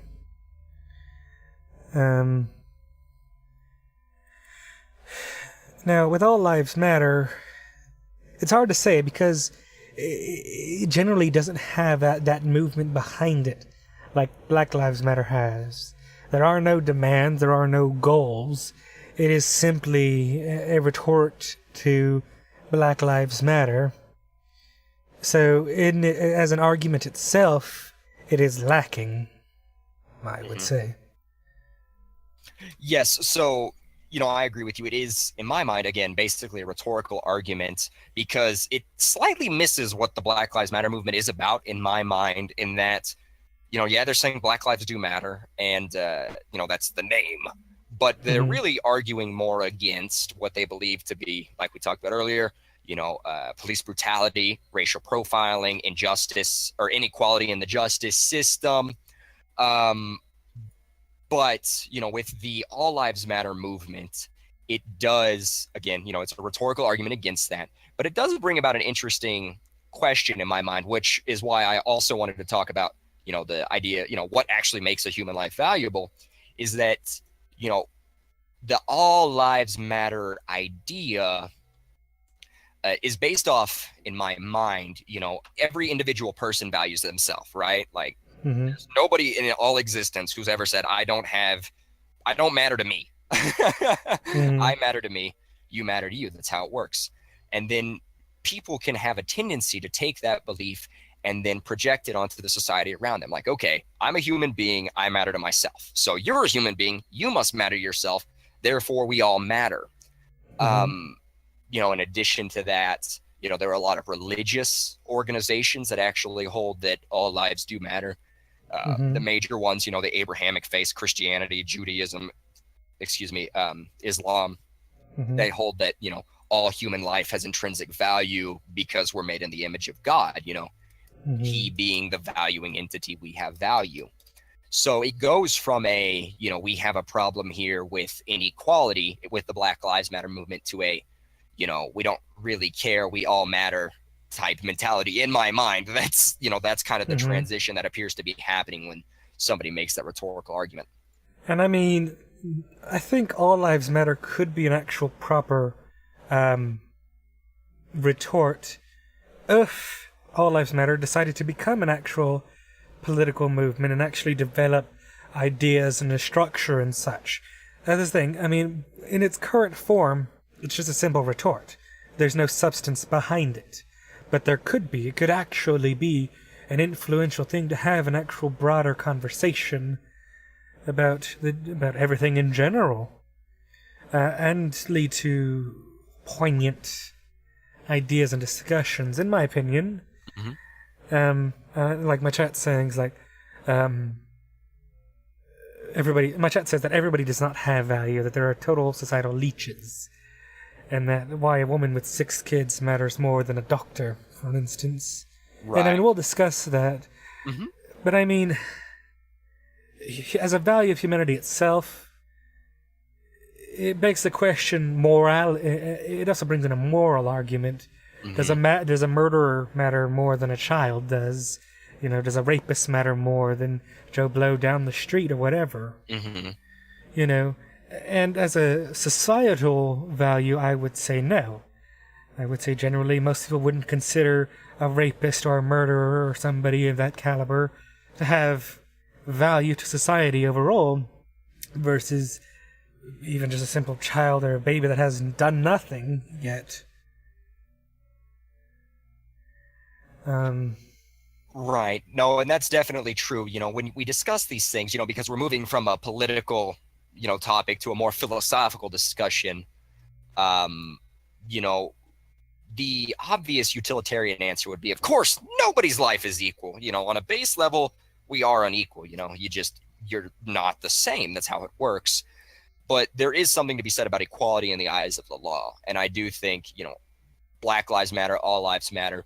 All lives should matter equally to the law. You see what I'm saying? That there shouldn't be any sort of prejudice when it comes to the law, when it comes to what our government is doing. Now, certainly as an individual, I don't think that the homeless guy down the street is as worthwhile, or is worth as much as the president. It's you'd be crazy to think that.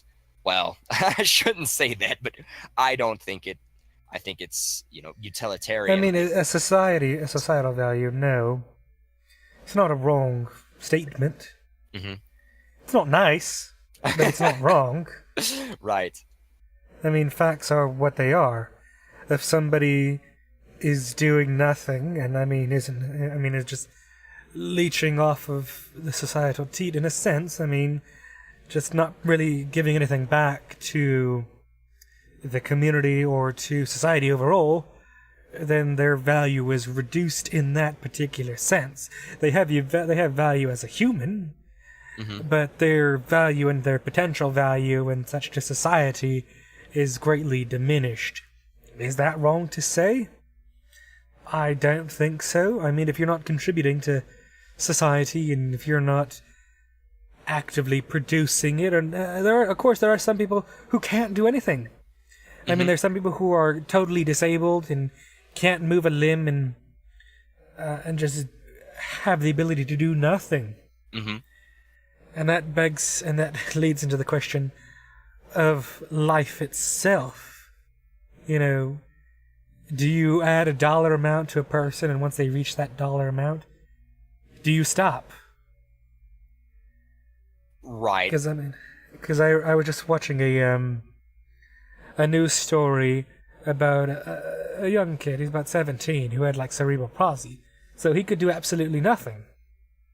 He was stuck living, with a ventilator for his lungs, and he could do that Stephen Hawking kind of talk, using his eyes and such to communicate. But in brutal honesty, his societal value is negative.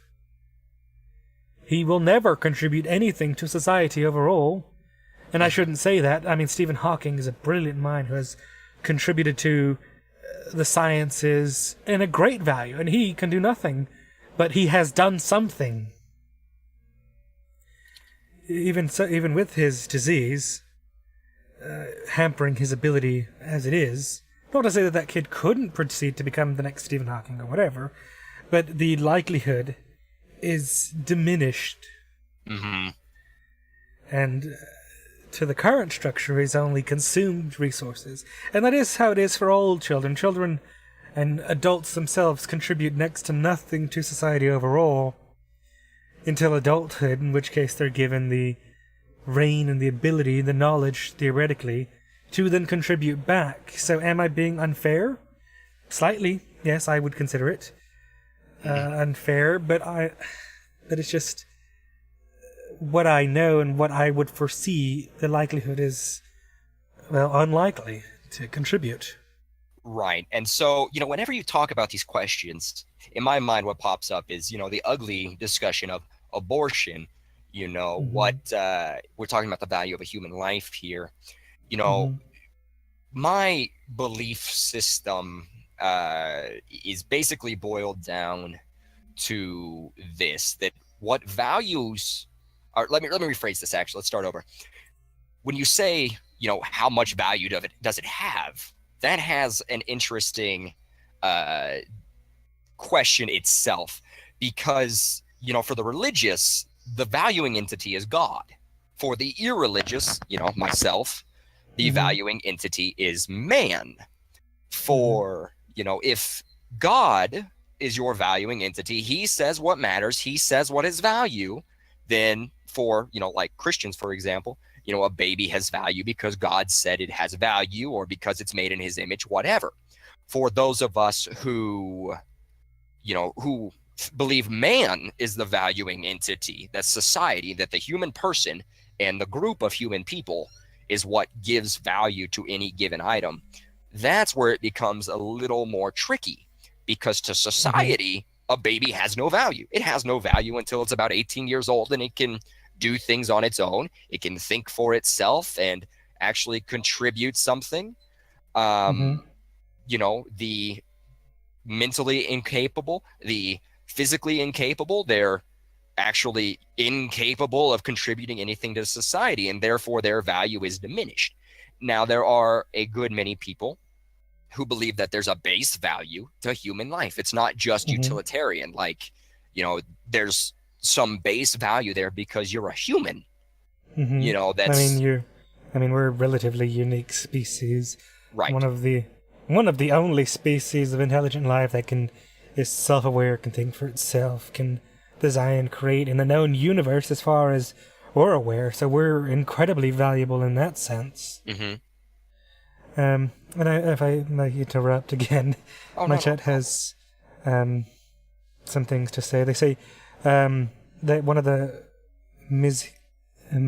Quay, I cannot say that name, but asks, should their tax dollars go to welfare and Social Security? And then they're saying that they could continue to live, but they have to figure it out on their own. As bad as it is to say, the money could go towards people with potential.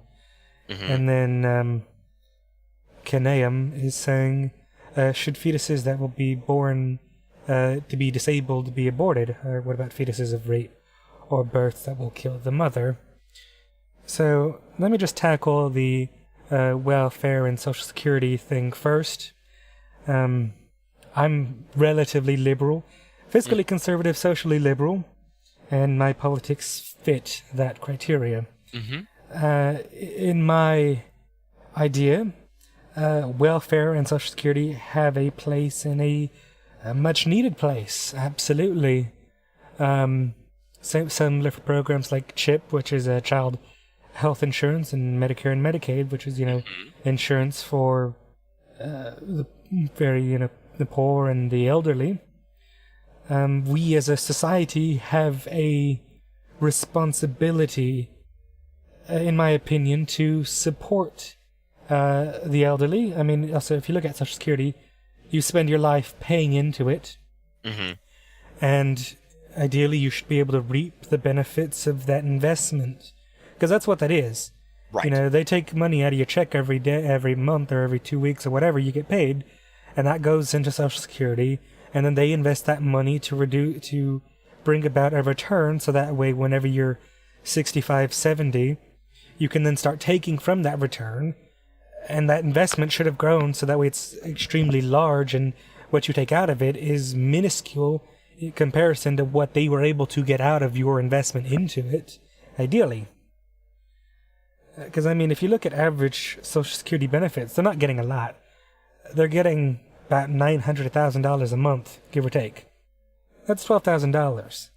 That $12,000 has to go to whatever their rent costs are, their food costs, their medicine costs, if they have a vehicle, maintenance and such. I mean, they're expecting these elderly people to live off of $12,000 a year. I honestly don't think that's enough, in my opinion. Right. I mean, no person in their right mind could live off of that. But, as I know, and I'm sure you know too, that Social Security is not the end all of where you should invest, getting to that stage in life. It's your most basic income. That's all it was really ever intended to be. It wasn't supposed to be just live off this. It was live off this, but do some other stuff. Yes, but as it has been growing in society, it's been coming. It's becoming the end-all point. Because ideally, you're right. It's supposed to be a supplementary income. Ideally, people when they reach that age are supposed to have a retirement or 401k, etc., or stipend from whatever. That's supposed to be the main income, and then Social Security is supposed to supplement that income. But it's a growing factor that many people today and many people in the past who are on Social Security never developed a retirement fund, never developed a 401k, never put money away to that effect. Right. So then you have people it's like, well, they don't have any money, and is it their responsibility to have had the money? Sure. But now that they've reached that end point, and now that they're, where they are, they have nothing but a home, perhaps, and some barely may have that. So then they're stuck with that Social Security as their base income for the remainder of their life. And it's an interesting thing to talk about, because can we really fault people for having a Social Security and then being reliant upon it? Because if you look at today's people, there's been polls of people our age who've been asked about Social Security, and it's universally agreed that they don't think Social Security is going to be around when we're that age. Right.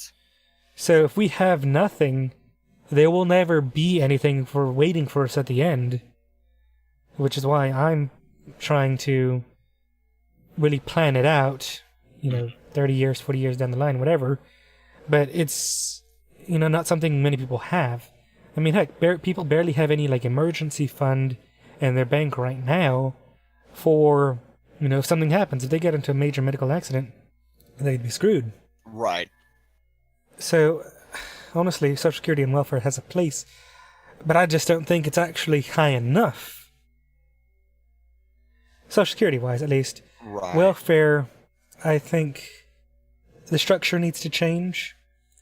Honestly, I'm not that well read on welfare itself. I understand programs like WIC, which provide, the ability to purchase food, and not like steak and lobster. Gosh, I remember hearing that from Fox. It's like, oh yeah, people on WIC, they're buying lobsters. Like, no, they can't buy lobster. They can't buy luxury items. They can get milk. They can get milk. They can get chicken. Yep. Yeah, beef or whatever. But I mean, they're not eating and living high on the hog. They're getting a couple $100 to feed a family of 4 to survive.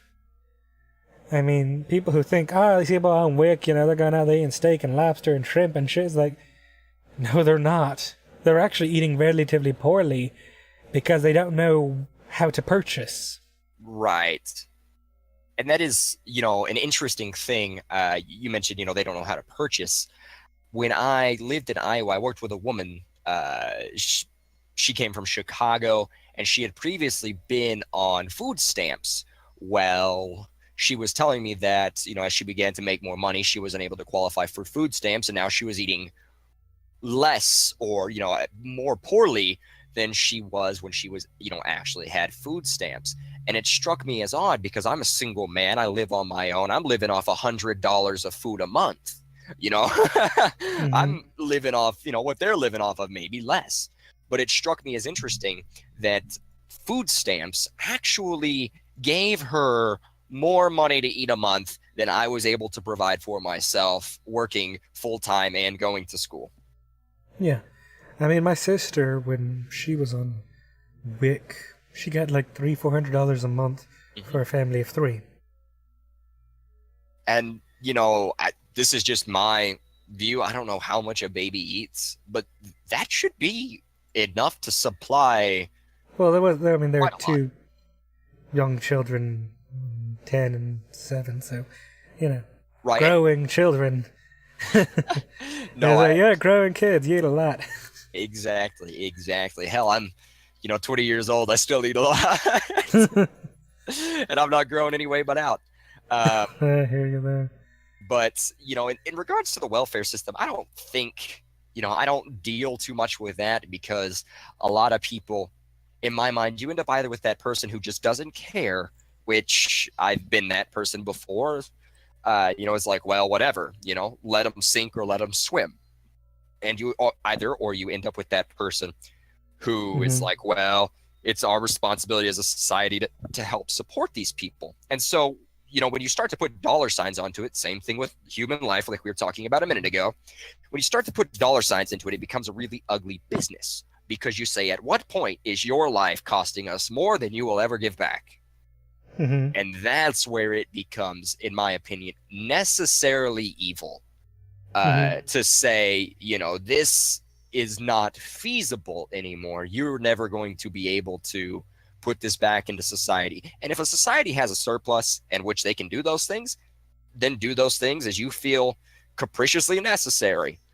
But in a society where you're $18 trillion in debt, perhaps it's time where we start looking at those necessary evils and say, we may not be able to continue this anymore because it is so expensive.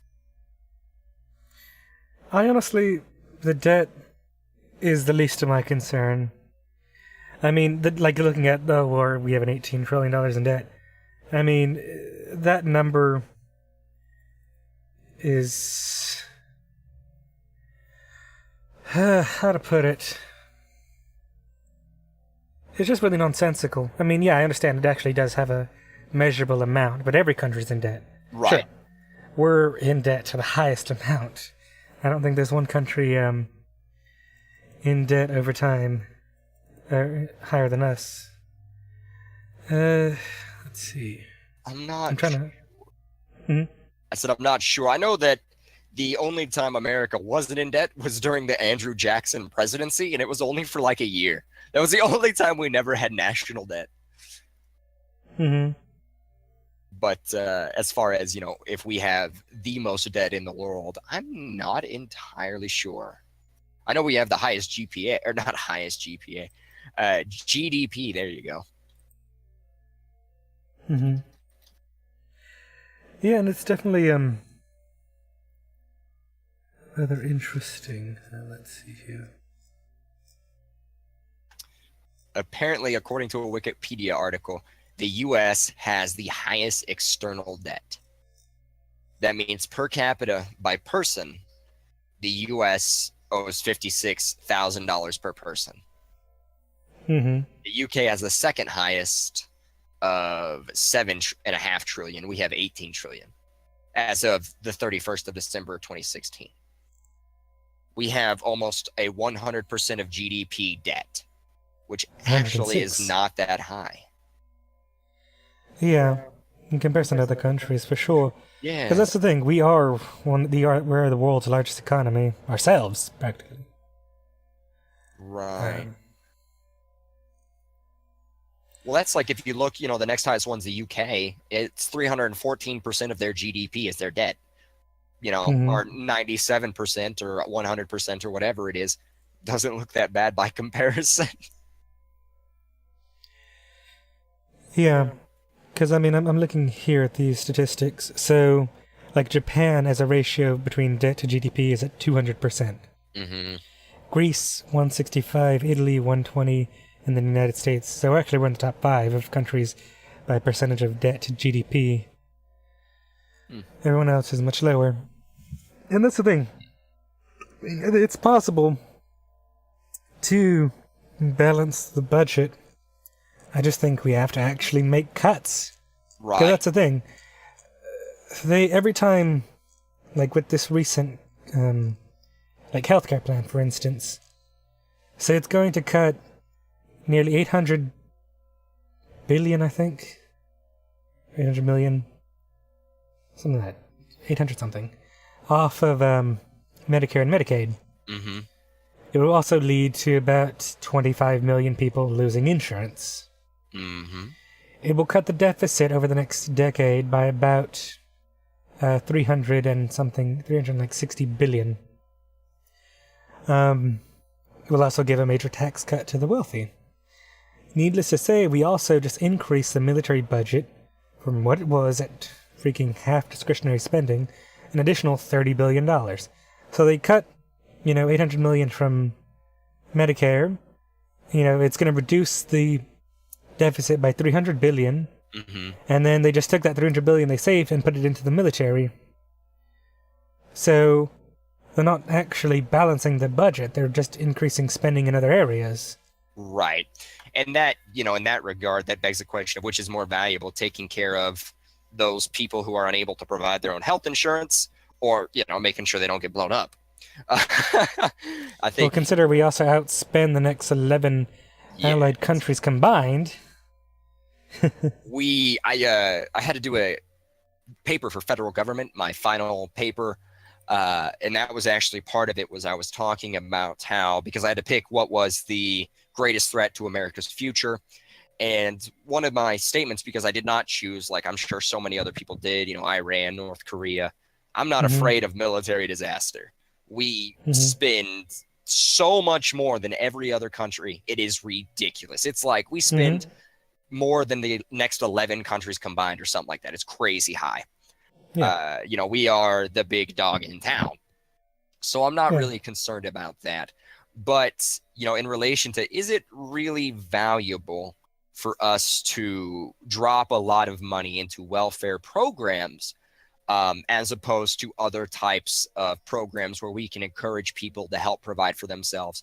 You're talking about how people aren't investing their money. Okay, I wonder why that is. If, say, they don't know how, perhaps the government can sponsor a program to help these people our age, people a little older than us, start to invest their money to give them something for when they retire. There's nothing we can do about those people who's already retiring and didn't do anything about it. They're already there. There's not a whole lot I can do about that now.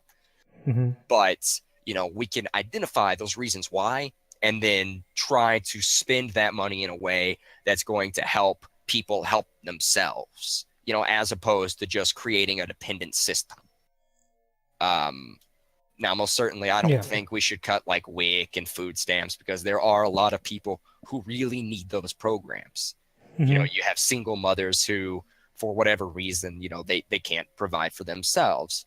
And I don't think just because you have a mother who's incapable of providing for you that you should be a starving child.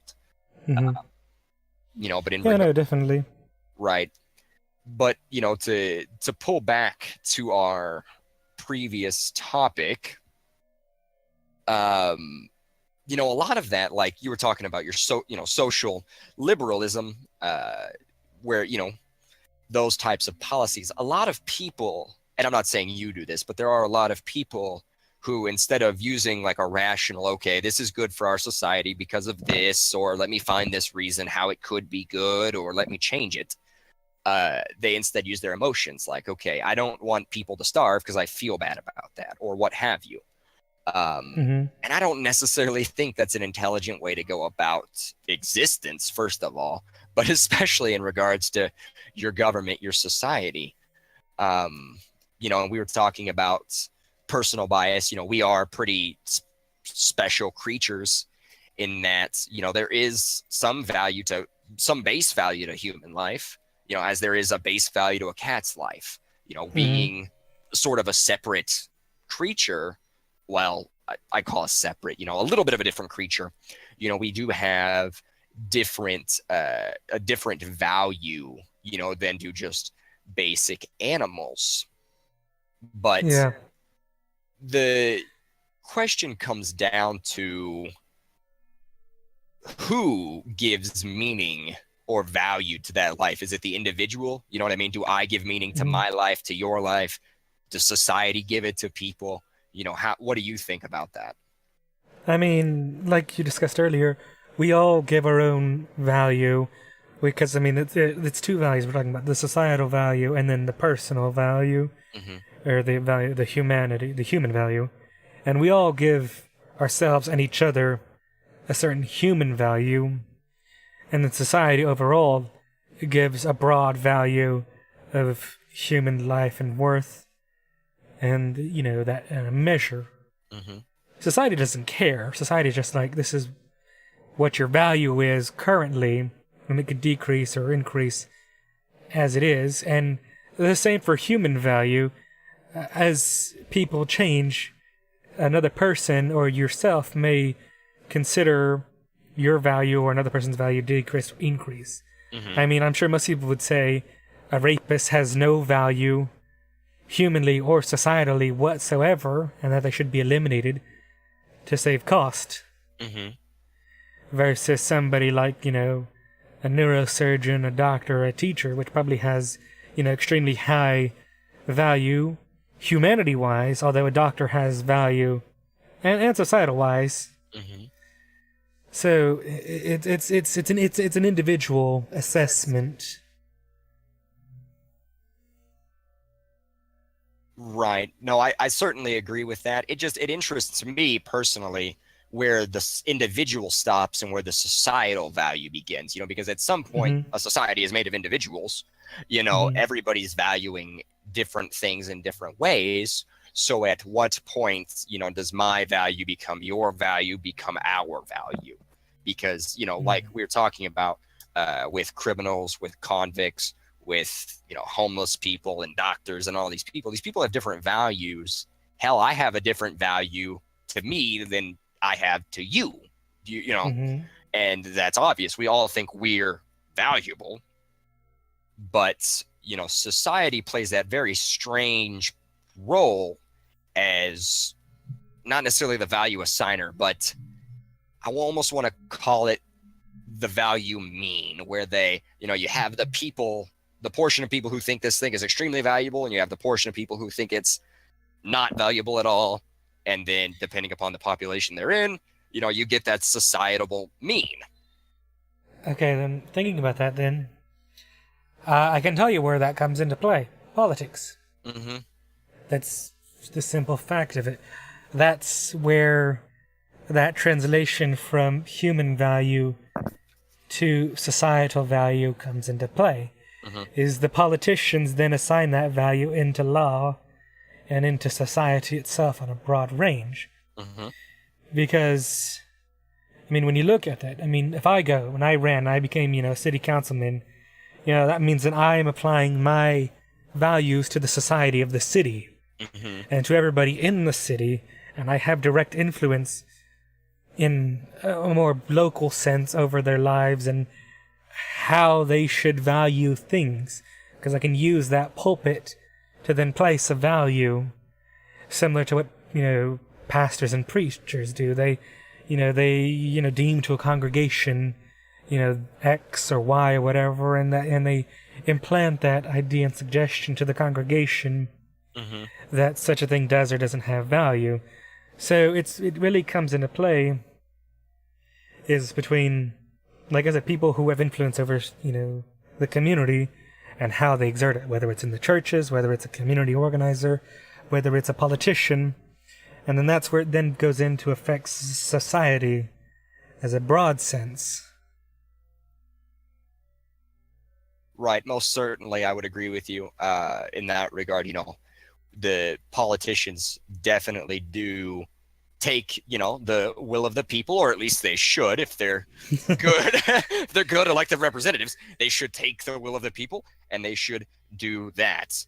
But we're talking about the value of human life here, like we're talking Mm-hmm. abortion. We're talking about whose lives actually matters, how that works out. And so these topics become emotionally charged to the Mm-hmm. extent that a lot of people, they do what a great many people in fact do, and that is they dig their heels in the sand and say, nope, I feel this way about it, logic be damned. Mm-hmm. They just go on their merry way. Yeah. Logically we all know that that doesn't work. Mm-hmm. But it is interesting in my mind that the people who value life as inherently valuable tend to Mm-hmm. be the religious. That is, Mm-hmm. that's interesting to me. Of course, because again, like I said earlier, a lot of those religions dictate that this life has this value, whatever. And that's all there is to it. So I think at our current stage, we're getting to that point in our society where there's statistically fewer religious people, and so we're going to get that where we're having fewer and fewer laws enacted that show inherent value, or as much inherent Mm-hmm. value in base human life. Mm-hmm. Because nothing. Because I mean, the government has a value for people. That's how they determine, you know, well, you get this amount of food because you have to feed this amount of people, or you have, you're on welfare, so you get this amount of money just to live. Here's, your rent's going to be controlled, or for the abortion front, thing is it's gone to the Supreme Court. They said before 24 weeks Mm-hmm. it's legal, then after that it is illegal. So that is the definition of, I guess, society's definition overall about the time of life. Mm-hmm. So, I mean, it really comes down to the laws and the schedules of how the government thinks our value is, and then, well, because that is in law, that can be interpreted as that's how that society's view of that particular value, because that value changes per, country, state, city. I could go to the UK and, oh, look at that, free healthcare. So that's forth. They value me being healthy and going to see a doctor, and that's what the society says is valuable, and that's what they put their money. If I go to, Germany, well, there's free education. I don't know about healthcare. So, they clearly have a sense of value for education over there, and they put a, large amount of wealth into that. Mm-hmm. So, I mean, that's how I think a society interprets itself and its own value on the broadest level, because that's the only way I think it could be done, in a sense, for everybody in a particular region or nation. Mm-hmm. What do you think? No, I agree with you in that regard. I'm sorry, I'm trying to formulate my thoughts here. Mm-hmm. Take your time. What's fun is when you have a great thought and then it just runs away. It says, nope, I'm not doing this. Hate that. Yes, the laws do show what your society values in that regard. I think, that a person's value is dependent upon what they can do. So inherently, I'm not going to value the life of a baby quite as much as I value the life of, a surgeon, because only a imbecile would say a baby could do more than a surgeon. They can't feed themselves. Can't do any of that stuff, which is fairly valuable to existence. But as a society, as a whole group, we assign those values to things. The government, assigns those values to people. And it's us, basically, who gets to say whether or not we agree with those or we don't agree with those. By what our country does, you could say that we value, I would call it security. We value big guns. Yeah. We spend a lot on defense. We value security over freedom. Right. We spend an extremely large amount on defense, as opposed to many other nations. We don't spend quite as much on socialized programs, welfare, socialized medicine, abortion. Education for all. Exactly. We're not necessarily as Well, it's big. illegal to spend on education. I mean, on abortion. I mean. Right. We don't spend what other countries do spend. Other countries, it's illegal to have an abortion. They're given free, 4-year, 2-year educations to people. What is it? I think it's Saudi Arabia. No, wait. Was it Kuwait? It may be Kuwait. One of those places, one of those small oil-rich nations. Everybody can go up to like 8 years of free college if you're a citizen. And that shows an emphasis on, well, it shows me two things. They have a lot of money and they value education. We have a lot of money and we should value education. You're talking about the value of education to the person. We should value that. But as a society, we also value what I would term individualism. Whereas the theory, the ideas behind individualism are more than just, I can do whatever I want, to heck with you. It's, that the person, the individual, should sink or swim. They should push their boulder by themselves. And if they can't, then tough titty. If they can, then that person succeeds. That person's going to continue on in life. We shouldn't necessarily help them on. It's the same idea like throwing your kid inside the pool and just hoping for the best. While it may work sometimes, it can be pretty bad when your kid starts to drown. So, there's certainly something to be said about we need to update our values, our societal values, as far as, education, as far as medicine, as far as those things are concerned. And part of the difficulty with updating those things is the makeup of Congress. That's the ultimate factor in what holds us back from making those societal adjustments, is that we have, a Supreme Court that's rather conservative and does a lot of things for the corporations. We have congressmen and senators alike of all parties who are pretty much bought and owned by every major corporation in the country, who don't give a damn about the American people as long as they get the next check. You have a president who has no idea what the hell he's doing. Right. And is just spouting out whatever the hell's on his mind. So, I mean, until we can make those changes, I don't think society, because society, like, if you talk to, people under 35, but what they want, they like education for all. They like healthcare, they like not, getting sick and going bankrupt from medical bankruptcy, because that's the number one cause of bankruptcy, is medical bankruptcy, even with people who have insurance in the United States. Right. And I mean, we pay the most for insurance, we pay the most premiums, we pay the most for procedures and everything, and we get the least out of it. If we were paying the most and we were getting, if we paid double and we got double out of it, well, then I'd say, okay, fine. But we don't. We pay more than damn near anybody in the world and we get next to nothing out of it. Like, they're saying cost for education for all, for, college education, for public tuition at universities and such, would cost about $70 billion.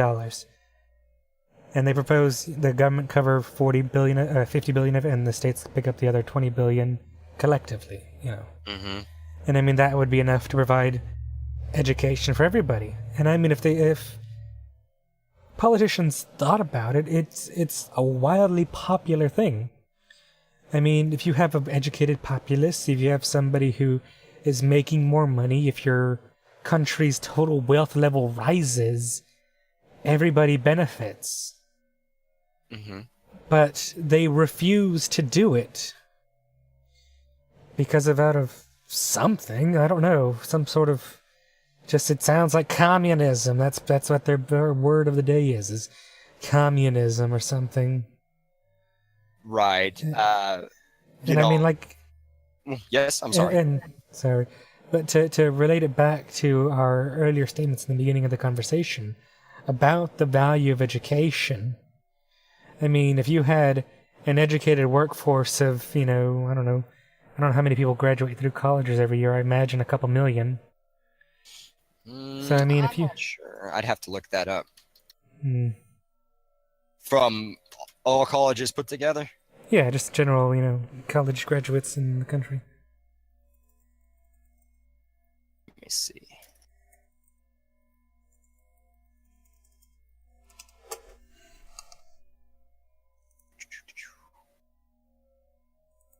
So in the 2016-2017 school year, colleges and universities are expected to award 1 million associate's degrees, 1.9 million bachelor's, 800,000 masters, and 181 doctorate's degrees, or 181,000 doctorate's degrees, sorry.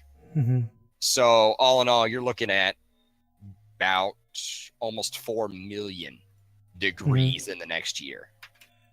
So, based upon the numbers that we looked at before, if you have just simply a bachelor's degree, you're going to be making about 60K. Mm-hmm. So I'm just going to average all of that because on the higher earners, you're making about 80 plus. So I'm going to average it to about 55, 60. So 4 million people making $60,000 a year. So they are making back, they're making 240 billion. Now, if an investment of $70 billion doesn't sound good, whenever your country then produces back in wealth $240 billion plus, I don't know what works. Right, because of course, as you're making more money, they can tax you more. So it seems, in my mind, like it would be a logical choice. I think a lot of it is, and you're right, there is some stigma there with the communism, the socialism. There is some stigma there against that, but there is also something to be said about the older generation who generally... Get us into this mess. Well, generally speaking, and I'm not trying to blame my grandma, but, generally speaking, they don't agree with those social programs. They were, born at a time, lived during a time where it was fight or die, do it yourself, whatever, It's and where while... it's like... Oh, I'm sorry. Sorry to interrupt. No, it's okay. And while that did work, and I personally agree with that in my life, sink or swim, fight or die. I do think that that's not always the way it has to be. There could be more. It could be more effective to, like you're saying, have the federal and the state governments foot the bill for your school. And When I say foot the bill, they can raise the taxes to alleviate the program. And I'd be fine with that. I imagine most people would be fine if, your tax is going to go up, 3-4%, and then you're going to be able to get, free education or whatever. Go attend a 4-year college, get a degree. I think people would be fine with that. Right. Or even if they just taxed those individuals which use the program, even if they just taxed them more, and I'm not saying, that this is how it would be, but even in those situations, it would be worth it. Because if you were unable to pay for it, and, using that program, you could make more money. Unless they're taxing you, I'm talking like full on, 80% or something like that. Yeah, you're still going to be ridiculous making like more that. money. So it's still worth it. But there is, again, those people that, I don't want to pay any more taxes anyway, which I understand because I disliked Obamacare because it made me pay more in taxes because I'm cheap and young and healthy and I don't want to buy health insurance. So I understand, those people who are going to say, well, I don't want to go to college. Why should I pay for this? What's my because benefit? we all have to pay for everything. I mean, I don't like that my taxes go to an extremely inflated military budget. I don't get a choice on that matter. That's how that works. We all pay in our fair share, or some of us trying to get around it. But, our taxes go to where it goes. If it had universal health care and everybody had insurance, well, that's where it goes. If everybody, got free college education, or at least had the opportunity to, well, that's just where it goes. We don't have that choice. And people who ask that question fail to understand the nature of how our government and such works. Because, it just simply wouldn't work. A government wouldn't function if you just had a spreadsheet and you'd be like, I want 20% going here, 2% going there, 1% going there on all these different programs and all these different departments and such. It's just illogical. Right, it is. It's an extremely complicated thing. It's very difficult to explain. We can't just try to oversimplify it because it's not easy. But I do think, that's why we're getting the pushback, and I understand it.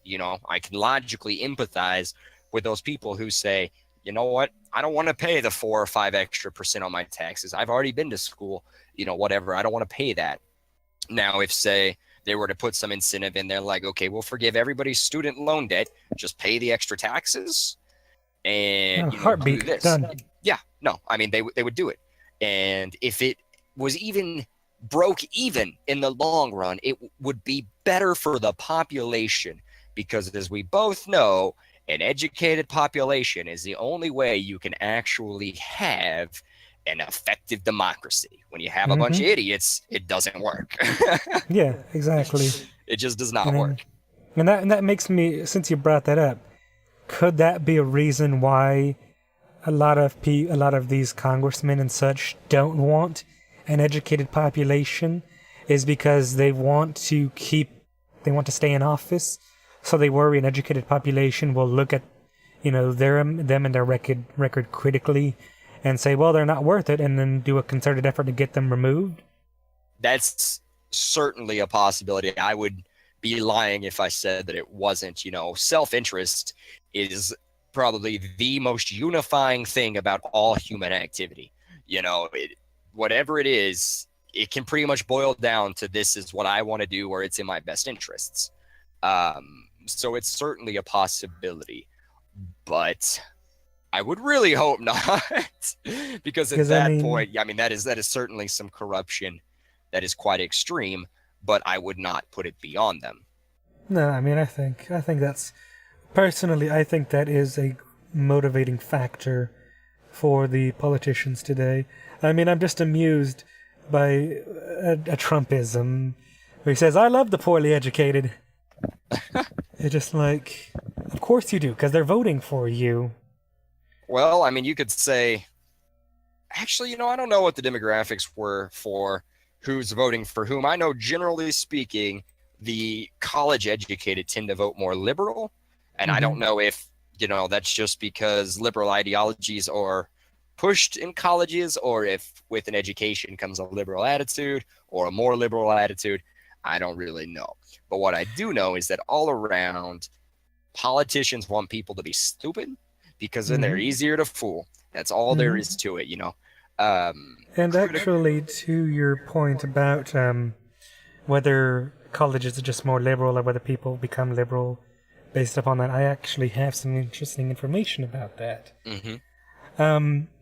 So, I know you haven't really looked at colleges as far as the social justice aspect. I'm not really sure how far you've looked at them on that front. Not much at all. I haven't paid much attention to it. Well, I generally try and keep myself abreast of whatever the fuck XYZ college is doing this time about something notoriously stupid. But generally, they've done a study of the different college departments and their ratios between professors who are Democrat and professors who are Republican. Because of the thing, people like to talk about diversity, but what they fail to talk about is diversity of thought. Right. Which is something that, like I said, doesn't really get talked about. And they looked, and say the social sciences, the ratio is extremely low. I'd have to check for sure. But just generally, if you look at the, let me see. I'm trying to pull it up now. Oh, no problem.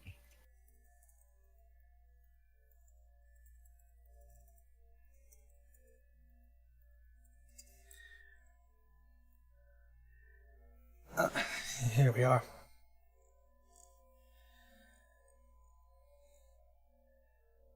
So it says, this was published in the Economic Journal Watch last month, or not last month, but last year.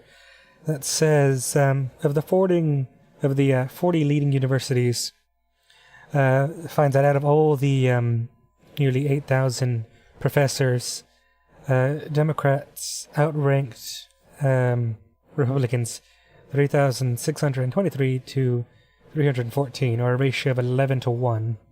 Wow.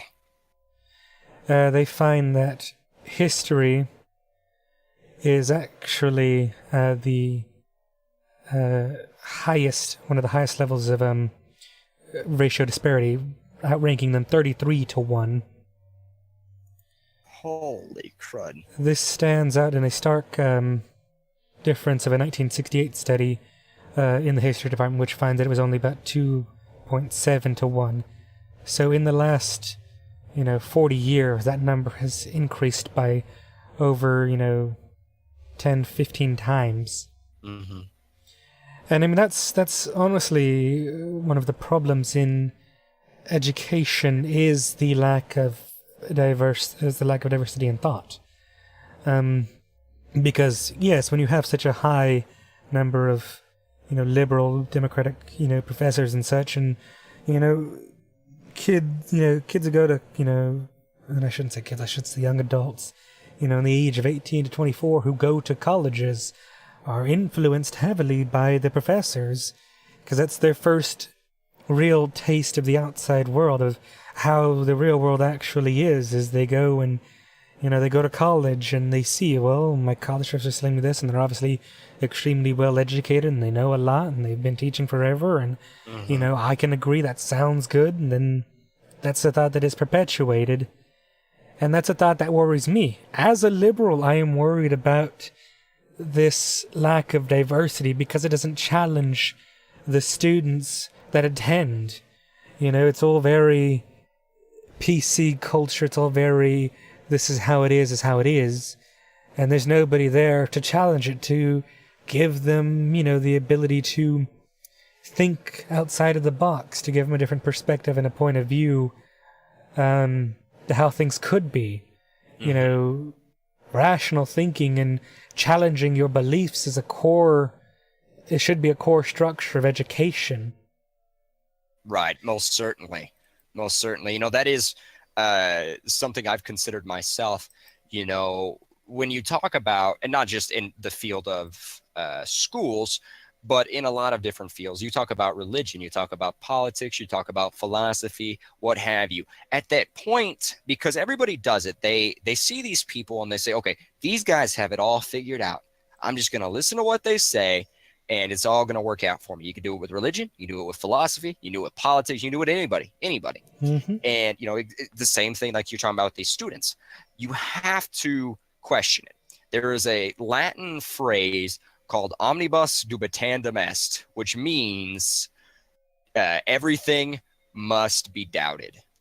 That is part of a philosophical idea, but you can boil it down to, if you are being told not to doubt something, if you are being told just to dogmatically accept something, or if you don't doubt something, or if you dogmatically accept something just of your own free will, that should inherently set you off. That should make you suspicious, and you should begin to doubt it. Because if it's true, your doubt's only going to strengthen whatever you find. If it's false, you're going to be so much the better for actually knowing it's false. That's whole truth for religion, for philosophy, for politics, everything.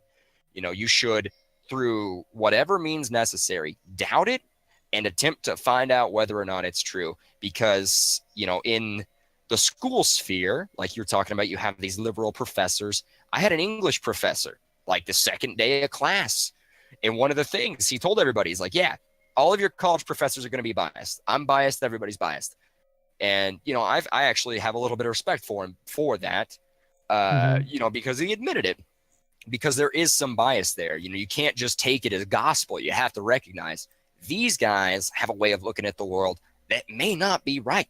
My way of looking at the world may not be right, but, somewhere in the middle, it's probably more right than not.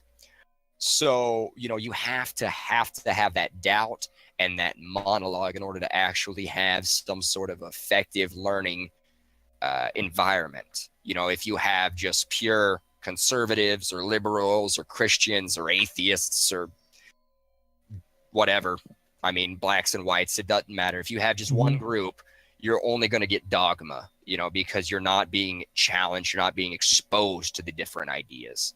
And I do agree with you. A lot of these, I almost call them kids also. It's funny because they're my age, but a lot of these people, they've never experienced the world in any real way. They were in high school, then they went to college, whatever, and that's it. They never went out and they never saw anything. They never put their hands in the dirt and figured out what's what for themselves, which is actually, sorry to interrupt. No. It's actually rather interestingly an American perspective. I remember looking at the habits of college-age students in other countries, and like in a lot of Europe, the students will, right after high school, take that year off. They'll take that year off, they'll go travel, they'll go do something, work a job, do whatever. They'll go out there, and then after that year, they go into college, and it actually finds out that they have an actually lot happier college life and, work harder and, develop themselves a bit. This is an interesting perspective because as Americans, we're always told immediately after high school, go to college, get an education, get a degree, get a job, work the 9 to 5 for the next 40 years and retire. Right. But over there in the European countries, they have a lot more relaxed attitude about it. It's just an interesting difference in approach. No, it certainly is, and I would agree with that. It makes, at the very least, it makes a person more world weary, and it gives you a wider piece of data to look at the world, to look at yourself, because a lot of these people going into college, they don't even know what they like. They don't even know who they are. They're still trying to figure out who they are, what they want to do by the time they go into college. They're spending, $10,000 a year getting an education. They don't even know what the hell they want to do with their life. It's very bad. They can be irresponsible. They can do all sorts of these things. Personally, I graduated when I was 16. So I ended up taking like 3 years or so to figure out what the heck I was doing, before I finally went back to, traditional college. And, I bounced around a lot. And personally, I think it was good for me. I think some people can just go straight to college. I think some people can. I think other people, who are probably a little more of a rolling stone, need to get out there and need to put their feet on the ground and see what they think about this whole big world. And then when they're ready, a little more mature, they go back to college and it's more successful for them than if they had previously gone. Yeah, absolutely. I certainly think so. Well, I pretty much exhausted all facets of this conversation. Yeah, I think we've gone through quite a lot. So what would you say, I guess, would a summary be? Summary. Black Lives Matter is a political movement based on the perception that, Black people are treated inequitably in the criminal justice system, that there is a higher incidence of police brutality against Black people, and that profiling is bad. We found data to suggest that there is not necessarily a higher incidence of more shooting mortalities against minorities such as Blacks and Hispanics than whites. We did find that there are about 50% more likely to get non-lethally, use of force upon them. And unfortunately, it's extremely difficult to prove whether or not the criminal justice system is actually biased. To summarize, the All Lives Matter, that is a belief system where you're talking about values in a universe without a deity, as atheists believe, or, as a religious person, you would believe there is a deity and he gives value to your life. But in an atheistic universe, humans assign value to human lives, to human constructs. And the lives matter insofar as you believe they matter, insofar as society believes they matter, and your government is the tool through which you express your beliefs in what matters and what doesn't matter. Additionally, go to college. Yes, additionally, definitely go to college, because I will reiterate fairly quickly, if you have just a high school education, you're likely only to make under $30,000. If you have an associate's degree, you're going to make $40,000 plus, easy. Bachelor's degree, $60,000 plus easily. Master's and above, $80,000 plus. I mean, it just shows. You just put the investment in, Go to 2-year college, see what you want to do. If you feel you need to get a bachelor's degree, go to, do the 2-year, go to 4-year. But education will be the number one factor in whether you truly succeed in this life, as far as, making money and being able to live a life that you want to live. Not to say that you should live to work, or work to live. You should live to enjoy yourself. I don't know. Something like that. But yes, education's number one factor. No, most certainly. I agree with you that you spend a large majority of your adult life working, and if you only make, what was it with a high school degree, $30,000 a year or less than 30,000? If you're only making less than $30,000 a year, you're spending 40 years of your life working and 8 hours a day, 5 days a week. That's a lot of time for a little bit of money. You're going to be spending the same amount of time with a degree. You're just going to be making more, able to do more, able to enjoy it more.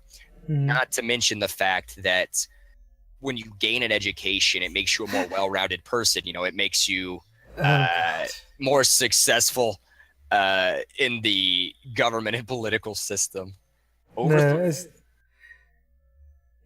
at this point, that Asimov's overthrow the capitalist system and remind the proletariats they have nothing to lose but their change.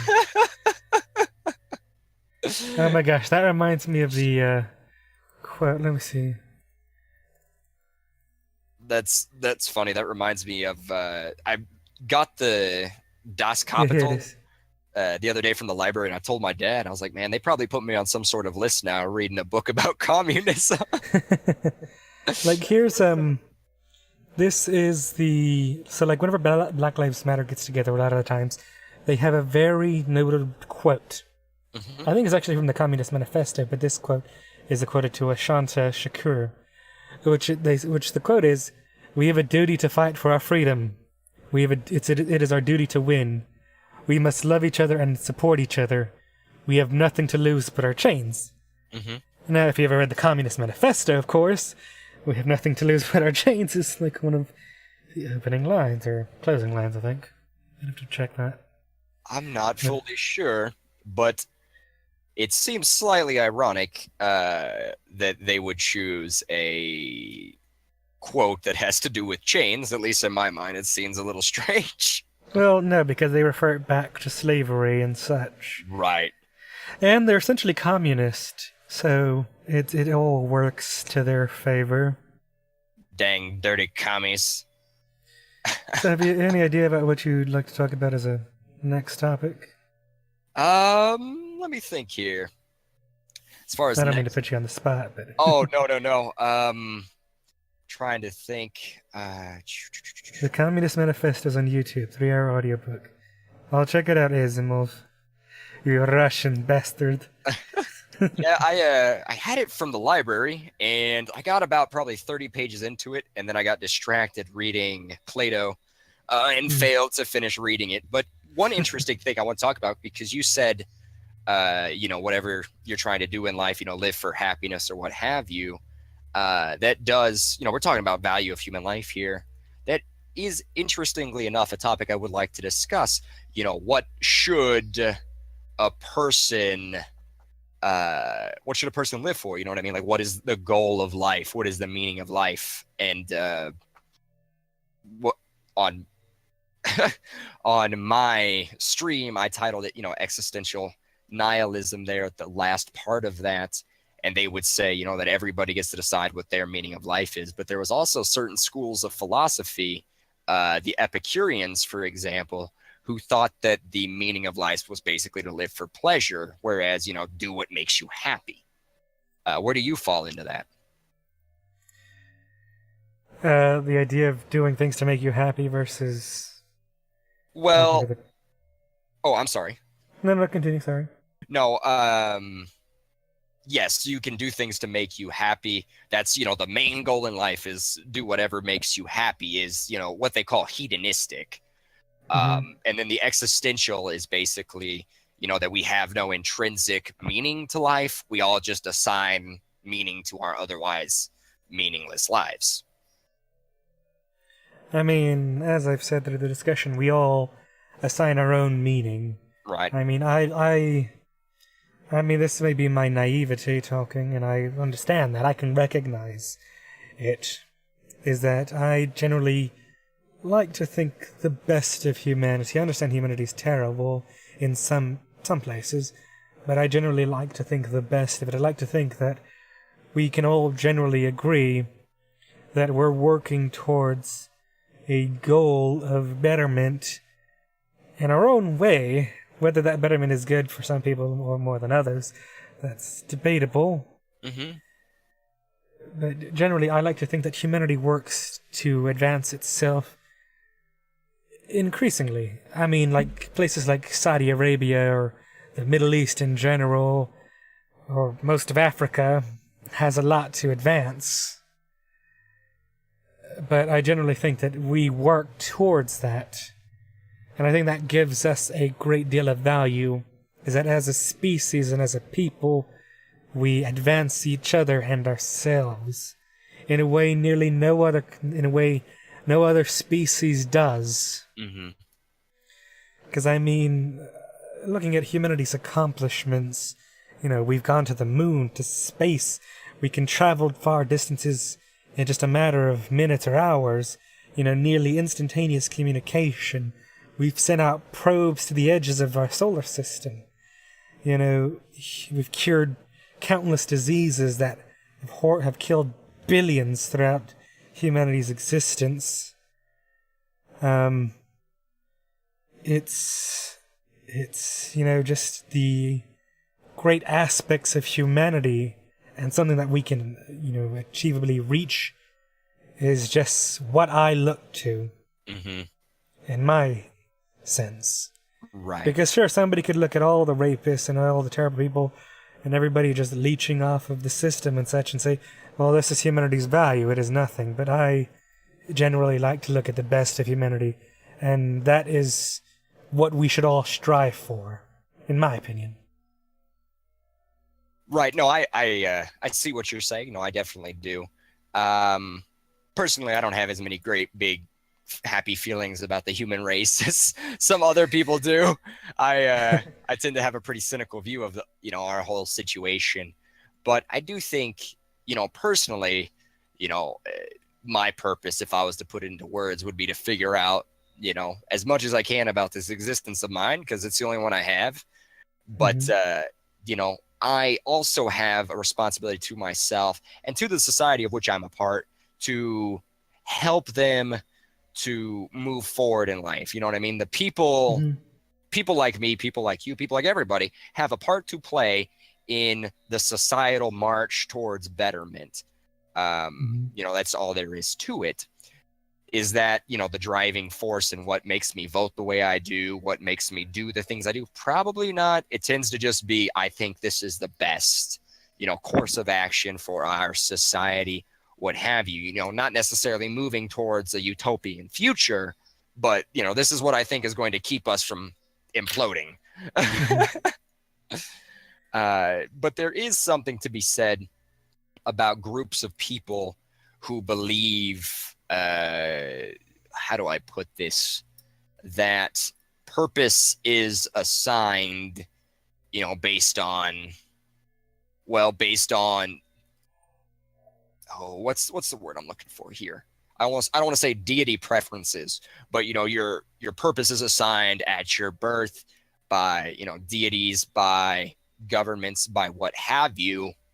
But a person has the individual freedom, and the responsibility to themselves to decide, this is what I want to be, this is what I want to do, and if I fail, the only person I can blame is me, which is quite a difficult difficult task for a lot of people, which is why religions and, those philosophical belief systems where, fate plays a very heavy hand, where nothing could ever happen but what did happen, and they give you a great rhetorical reason for that.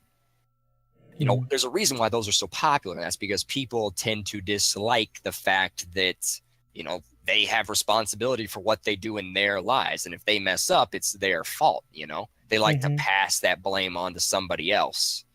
Yeah, no, absolutely. That's what that breeds, is, are they ever, second guessing yourself? And I can absolutely agree there that, we do that as a species, and we look to find answers. I look to find answers in science. I look to, say nothing is unanswerable. Everything may not be answerable today, but we will find the answer eventually. Mm-hmm. And in my opinion, I like to think that ideal. Mm-hmm. Because, considering everything science has done for us versus, organizations like religion, I would say the likelihood of science finding out things is extremely high in comparison. That's what I look to. That's, like I said, that's what my ideal is. Like I've discussed, I look for the advancement of humanity, and I like to look at the best of humanity and what we can do and how we can get there. And other people do it, like as you said, they look to religion to have the answers. They look for scapegoats or something because they don't want to have to deal with the answers themselves. Mm-hmm. And that is a faulting of humanity that may not ever be able to be fixed. Because even if somebody looks to science, they're going to look to it in the same way, as in science has all the answers. And, kind of thing. And it's everything can be a religion to somebody, Mm-hmm. but not everything is a religion. Right, most certainly not. And I'm glad you brought that up, that science can become basically a pseudo-religion to people because it can. There are certain questions that we just may never know the answer to. Is there a deity in the universe? Is there not a deity in the universe? There are a great many arguments for it and against it, philosophical, scientific, and otherwise. But the fact of the matter is there are some things that we just may not know for sure until, that happens. What happens after death? There may be, there's no way. Nobody knows. Mm-hmm. And that may be something we can never know. There are things we can never know. As far as there's a philosophical argument, okay? How do I know I exist, or how do I know other people exist? Well, you can take some kind of half-hearted proofs. René Descartes, French philosopher, did that and took some strange proofs and worked with it. But to the fundamental level, I don't know. There's no way we can prove without a doubt that, this other person actually exists and I'm not just a brain in a box, And it's, there are some things that we just can't scientifically prove, at least with what we currently have. There may come a day where they know for sure that everybody exists and that it's not just a figment of one person's imagination. Mm-hmm. But at least at this current day and looking into the immediate future, I do not see that as being a ready possibility because, again, many of these questions, that philosophy brings up or religion brings up or, even some sciences bring up, we don't have answers to. There's so many questions in science and religion and philosophy that everybody just kind of raises their shoulders and goes, I don't know, because there's no way we know. Mm-hmm. It's a lot easier to ask the question than to give an answer. Yeah, it's like, I know one religious argument against education, it's an often one that comes up, is, it's like to be termed as the god of the gaps. Mm-hmm. As we fill in the, evolutionary structure from, single-celled organisms down to, Homo sapiens and where we are, and not everything will ever be able to be filled, but we can, find fossils and, do radiometric dating, and it's like, well, this goes in between here and here, roughly, based upon this age and this age, etc. Mm-hmm. And then they'll say, well, what about what's in between there? Huh? That's obviously God, because, y'all don't have what's in between there. And it's like, well, no, it's a transitional species between, point A to point Z. Right. And that's, an argument that gets used because they use it to discredit the science from a religious perspective to keep their own narrative going. Right. Well, there is also you're talking about that. Well, what happened in between there? We don't know. You can't prove there's a God. There must be a God. There are those people that actually believe that. And there is a philosophical more like a brain experiment where somebody said, you know what if there was a magical toaster or I think it was a teapot. It was like, what if there was a magical teapot between Earth and Mars, and you never could see it, you couldn't prove it was there. Everybody got up to, on Sundays and went and prayed to the magical teapot. It basically was making fun of religion.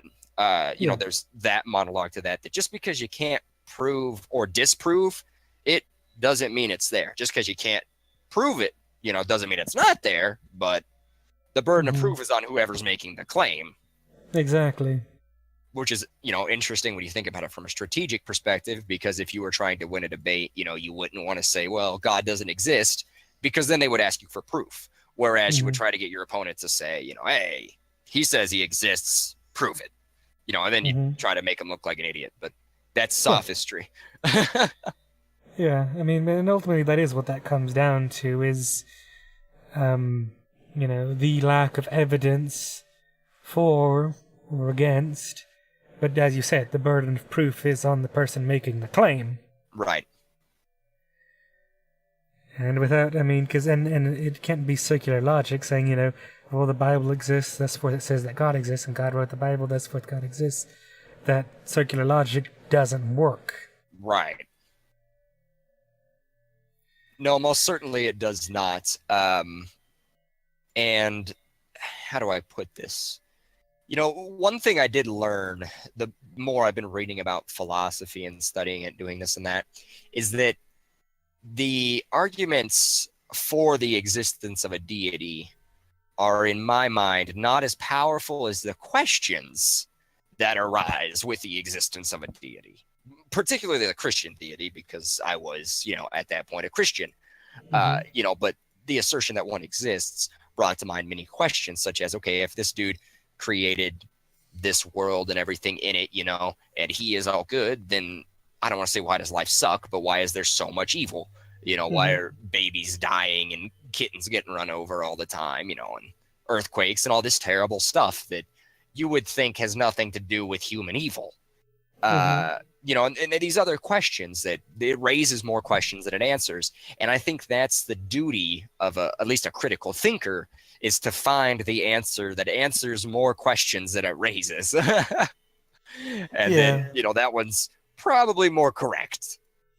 Because that's the thing that, many people don't really have, really much of an answer to. So looking at it from a Christian perspective, and I'm going to go all biblical because that's what I know too, being raised as a Christian. So if you look back 2,000 years ago, whenever Jesus Christ supposedly existed, there's not much evidence for that, and he died. Supposedly he died for the sins, and everybody's forgiven. This is more of a theological argument, I suppose. And then yet they still say that we are born in sin and that we have to be baptized to wash away the sins, supposedly. Which doesn't make any sense if whenever Jesus died he forgave all sins, past, current, and future. Then we all should be theoretically sinless people. Right. So from a Christian perspective, I would answer that as this. First off, the doctrine of original sin was created by St. Augustine of Hippo, and he was a noted philosopher, Christian theologian, all that good stuff. Now, the existence of Christ is another topic. In the Bible, it says that in Romans, I don't remember, Romans something, I'd have to look. It states that, he died for all, but he was referring to, St. Paul was referring to the preordained Christians. And you're going to say preordained. What does that mean? If I'm preordained to be saved or, sent to hell, then why does anything I do matter? That's also another great question.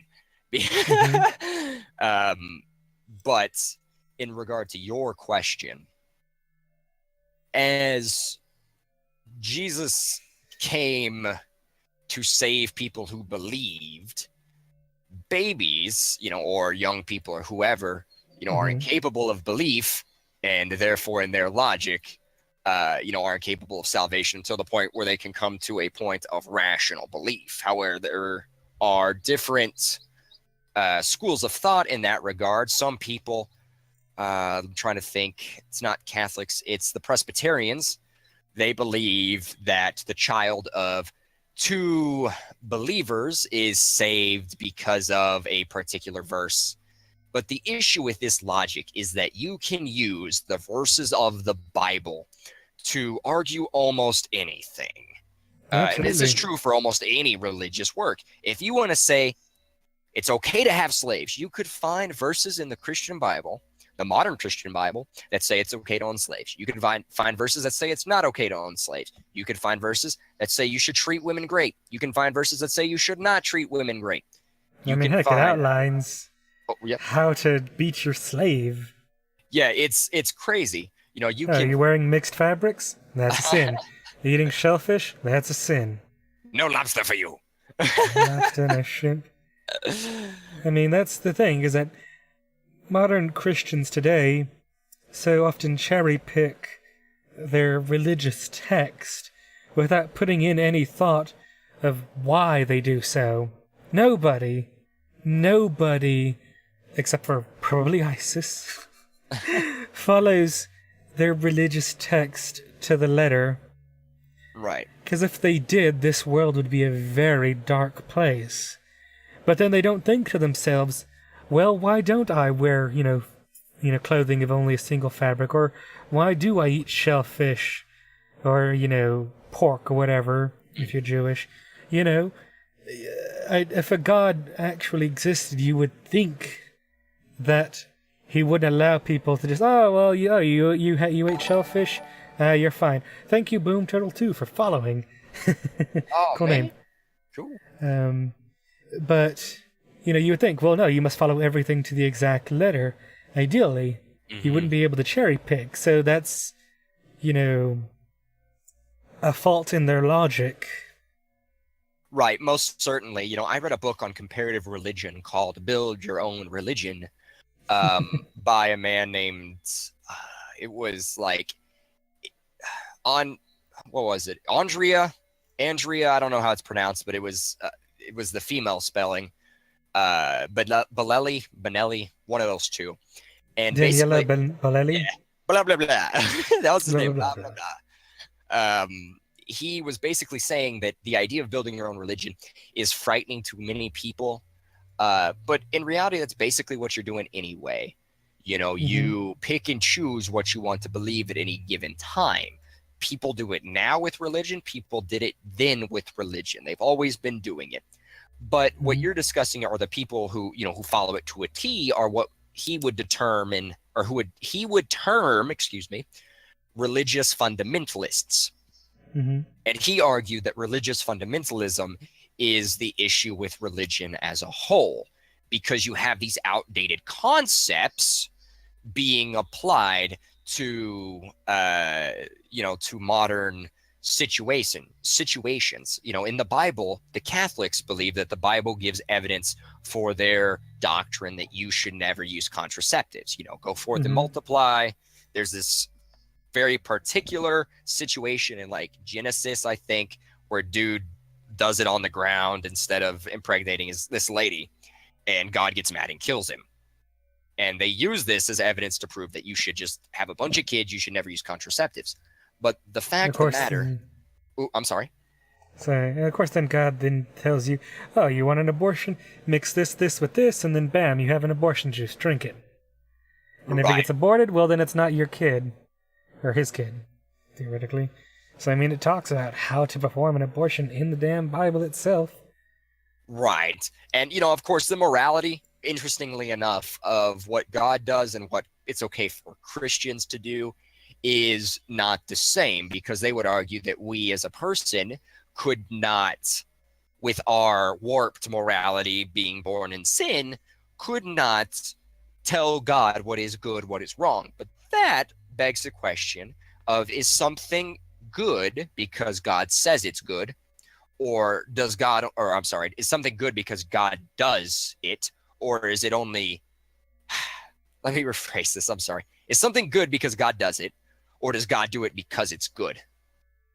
And that is a very tricky subject in the field of religion, because you either end up with an arbitrary God or a God who is not all powerful with some sort of morality existing beyond him. So these topics, they extend into the moral, they extend into the metaphysical. Hmm. If it's okay for God to do this stuff, why should I, why is it bad for me? I mean, God's killed millions of people, Right. If you believe the Bible. if you But believe the Bible. right, to continue, with my previous thought, that's why the Catholic Church disagrees with contraceptives. But the issue is that those beliefs are outdated. We can't continue to have 8 kids a pair. We just can't do Hmm. it. If we do, we'll end up being far overly populated, which, I mean, we already are. We need I don't to really think come to we that are. point. Oh yeah, no, we definitely are. If we continue to have more, so say every pair of say there's because there's 7 billion people on the planet. Let's say Hmm. there's half men, half women. I know that's probably not true, but So let's that's just roughly about the ratio. is it? Well, I think it's for, about like 48%, 52% somewhere, so whatever. okay. Well, for argument's sake, let's just say it's 50-50 because it makes it easier for me to explain. Yeah. If each group has, or if each pair has 3 kids, all of a sudden at the end of that generation, you have 10.5 billion people, and so on, and so on, and so We're on. actually on track to have 10 billion people by like 2030. Yeah, no, I mean, it's horrible. It's horrible. We can't But I continue. mean, sorry, I keep interrupting. No, it's okay. Um, but I mean, if you look at, like, say, the United States, for instance, there's, what, 320 million people here. Hmm. If you look at where we're concentrated, I think it's like 80-90% of us are all concentrated on the coast. There's an entire center of the damn country that could easily be cleared, leveled, and populated with people. I mean, there is tons of open space in Texas alone that could be used for living spaces for cities. I mean, if you tripled the population of the country today, I really don't think I think there's more than enough to sustain 1 billion, probably even 2 billion people in the country alone. There's enough land here. I don't think land's the issue, population-wise. Food supply may be the issue, and if that's the case, well, then we just need to, quadruple or septuple the size of our industrial farming as it already is. Well, the main issue with that is, okay, in the state of Texas, we already don't have enough water as it is. The higher our population, we're a really dry state. We're over consuming water. We use it way too much. So if we get more people and we continue to consume what we consume, then it's bad. If we get more people and we become wiser about water consumption, if we, become more intelligent in a lot of these regards, it may be okay. But Yeah. seeing as how everybody's already picking and choosing their religion as it is, it would appear to me as though it would be a lot easier if we dropped the doctrines of, go be fruitful and multiply, and instead favored them with something like, hey, it's probably stupid to have more than one kid. Hmm. Yeah, no, it's definitely something I can agree with. And I mean, if you look at many modern industrialized nations, you can see their birth rates are just dropping. Like Africa, India, Mhm. South America, in some places, the birth rates are ridiculously high. But if you look at like Japan, the birth rate's like 1.13. Mhm. So I mean, they're not producing enough kids to have a sustainable population, and that's like that in a lot of the industrialized world, except for the United States. But I think that's mainly in due part to the diverse culture and the fact that we bring in a lot of immigrants and such people migrate here to live, which is part of what boosts our population to keep us at a sustainable and growing rate. Right.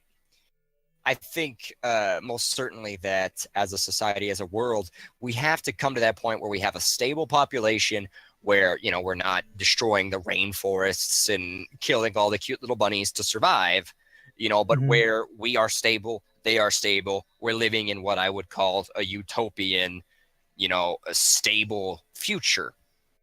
But if we continue to have more and more and more of us, it's becoming more and more difficult to have that stable population. There can only be so many people and still, have that level of equilibrium in the environment. Yes, absolutely. Oh my. Oh boy. Oh my. Yeah, as my chat's saying, we're not overpopulated, we just overconsume with the advent of clean energy, vertical farms, and improved logistics systems, seeing as we throw out, well, he says 40 to 60%, and I believe that is accurate, of food. We do an extreme amount of food waste. We could do it easily. He says he blames capitalism valuing the consumption and disposability over renewability, and that is definitely an interesting thought, and that's probably not too far from the truth. I mean, I would say in America, we have a culture of, oh, it's a little bit bad or something, yeah, just toss it. I mean, oh, it has, like, people get, like, tomatoes or something, it has a bruise on it. Ah, it's bad, toss it, doesn't look right. Oh, it could be perfectly fine, but it just doesn't look good. Mm-hmm. We're very superficial people when it comes to certain foods, or, look at restaurants, like, especially like buffet places. Oh, They yeah. produce metric shit tons of food. 3/4 of it probably gets thrown out at the end of the day, and then it just goes to the trash. I mean, as a culture, and as an over-consuming culture, I mean, buffets are like an ideal case study of how we think about food. Mm-hmm. And I mean, I definitely think Asimov is definitely correct in that assumption, or in that idea that our overconsumption, not because of population, because of waste. Right. I think it's got something to do with that. I most certainly believe that as a society, if we continue to overproduce and overconsume, then that's a problem. Think about in Texas how much water a single household uses a day. The amount of water used in the Texas home per day is ridiculous, considering the fact that we don't have that much water to begin with. A lot of our state is arid to semi-arid. We just don't have what it takes to at some point. Yeah, we don't have it. We don't have what it takes to sustain. Yeah, no, exactly. We don't have what it takes to keep that up. Eventually, it will run out, and when it does run out, we're going to have a major problem. That's my biggest problem with something like fracking. Okay, we're pouring water into the ground so we can get oil. Okay, that's great. That's fine and dandy. Whatever. Cool idea. Major problem is that, earthquakes, but the amount of water it takes to frack is ridiculous. And Texas is already projected to run out of water by the year 2030, or to be at least in water straits. So we're going to be California. Possibly. Where I'm from in the Panhandle, like I don't live there now, but where I'm from, we had what was called the Ogallala Aquifer. And I remember that. Yeah, big old underground aquifer. The problem is, there are all these farmers pouring out that water onto their cotton. Everybody's over there, taking hour-long baths, flushing the toilet 800 times a day, watering their lawn in the middle of a freaking high desert. Everybody's doing this, and you're draining that aquifer. You're only getting 20 inches of rain a year. You're certainly not going to fill that back up with that level of return. It's just not going to happen. Exactly. I mean, there's a refresh rate for every aquifer, and the fact of the matter is that we don't. Part of the conservation effort needs to be strict and severe limitations. I mean, if we don't have enough water for the population, and then we're trying to, expend it on other measures of watering lawns or watering crops, something must get cut. Right. Because until we get, desalination plants on a level that we can just start taking from the ocean, which is probably something that needs to be looked into, and I'm sure it is. I understand we are at severe water risks. I mean, California is already in a major drought.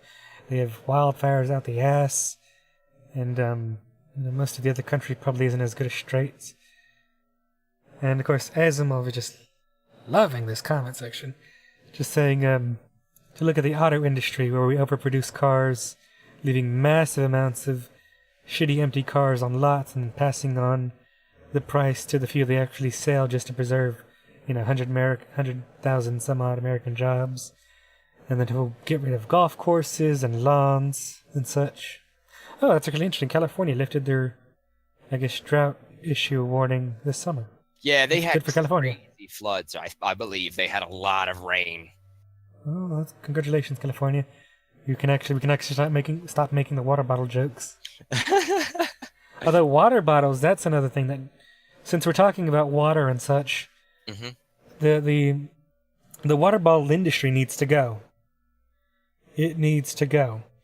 The fact that they can make 1,000 to 10,000% profit on a single bottle of water, like literally the Nestle plant in it's upstate, like New Jersey, New York, somewhere in that area. They only pay, so they can use damn near unlimited amounts of water, and they only pay like a small service fee to get it, because it comes from a natural spring. Right. And then they go sell that water across the country. Their markup is literally 1,000, 10,000% on that single bottle of water. They make an insane amount of profit off of water. Tap water that just gets, filtered in reverse osmosis. You could get nearly the same stuff from home. Just put a filter on your tap, and there you go. That's what I do here. So we got filtered tap water. It's perfectly fine. Just get some reusable bottles, fill it up, and great. And that would probably save a lot on the conservation of water, as we didn't have major companies expending it in, waters or sodas or everything else that they use it in. Mm-hmm. See, I'll tell you a major one, and this is what I plan to do with my own place. And I have a lot of this information because I'm I've already mentioned I'm an individualist, but I am very self-reliant in a lot of the stuff I do. Like earlier today, I was collecting mesquite beans so I could make my own flour. But as far as much. Yeah, well, as far as the water is concerned, you can, using the roof of your home or any other establishment, collect the rainwater, which is basically going in the drains, going down the street, going into flood systems, and then flooding some poor playa lake. You can hook up tanks to your gutters on your house, collect that rainwater, boil it, filter it, drink it, perfectly free except for what it takes to get the tanks. And it's going to be far better for the environment, at least here in Texas, because you're not pumping it out of the ground and having to use that resource, whereas otherwise, a lot of times it just evaporates anyway. Mm-hmm. Interestingly enough, I believe there's actually a place where it's illegal to harvest rainwater. It wouldn't surprise me, and I wouldn't suggest it in bigger cities. The smog, the pollution probably affects the water in some way, mm-hmm. And therefore that would be dangerous. However, the bottled water industry you were talking about, my mother loves bottled water. Don't ask me why. She loves buying bottled water, but it does not make any sense to me. First off, it's terrible for the environment, right? We're throwing away all that plastic. Oh, yeah. Second off, it's not even good water. Like, it's the same crappy water you can get out of the tap. No, I mean, literally, some of them say they get them from some of them is like San Jacinto municipality water system. And I'm like, what the fuck? That water comes from San Jacinto and just gets shipped down here in bottles? Mm-hmm. Yeah, there's one of them, I don't remember which one, but I believe it actually is bottled in Texas. It's, Ozark, I think? Bottled here. I believe it is Ozark. So apparently, as I'm saying, rainwater collection isn't illegal to harvest. You just can't do it year-round. I'd have to check that. I wonder why. That doesn't really make any sense. Yeah, I really couldn't see other idea. Apparently some other ideas for combination fish/crop farms, recycle the water between the fish tanks and send that water for the plants to use for the nutrients from the fish, and then recycle the clean water back to the fish tanks. That's an interesting idea. They have a type of farm fish tank called like a mediumless tank or a mediumless farm, where you have the fish down at the bottom and you have your plants growing over top of the water, and the fish feed off of, the roots and whatnot, and the fish poo, feeds the plants. And so, that's my stepdad and I have discussed that by ourselves. That's certainly a sustainable way to deal with both of those. And, the longer we think about these problems, the more and more answers we're going to get, and probably the more sophisticated our answers are going to be. We've already come a long way since the 80s when these issues were actually really just starting to come out. We've already come a long way. It's just definitely. It's a matter of hoping that people continue to want to change. What gets me is like the people who say there's no such thing as global warming. I'm like, dude, that is completely false. How could you believe that? It blows my mind. But that goes back to our previous conversation that you should get a college education, because it helps you to think critically about everything in life. And that's one of those things that just blows me away. Like, how can you think that, man? How can you not even question that? Yeah. Dang it, Asimov, you need to get in here and we need to talk. Sounds like we'd have an interesting conversation. Not to say that we're not having an interesting conversation here. Oh, no, most certainly. I mean, I've had a blast with everything. Oh, yeah, dude. I love these conversations. So when I sent you an invite, to do this show, I sent one to Crucifix as well, because I didn't know if one of you guys would be busy or whatever. And he was like, yeah, I'd love to. And so I'm sitting here like, wow. So I got to talk about the same topic with him, but I'm sure it'll be slightly different as different people have different opinions. I have no doubt in my mind that it will go a completely separate track. Yes, definitely. Just hit me up whenever that happens. I'd love to listen in. Oh yeah. And I don't know if you have any new topics you want to discuss. Not now, but I mean, in a later date.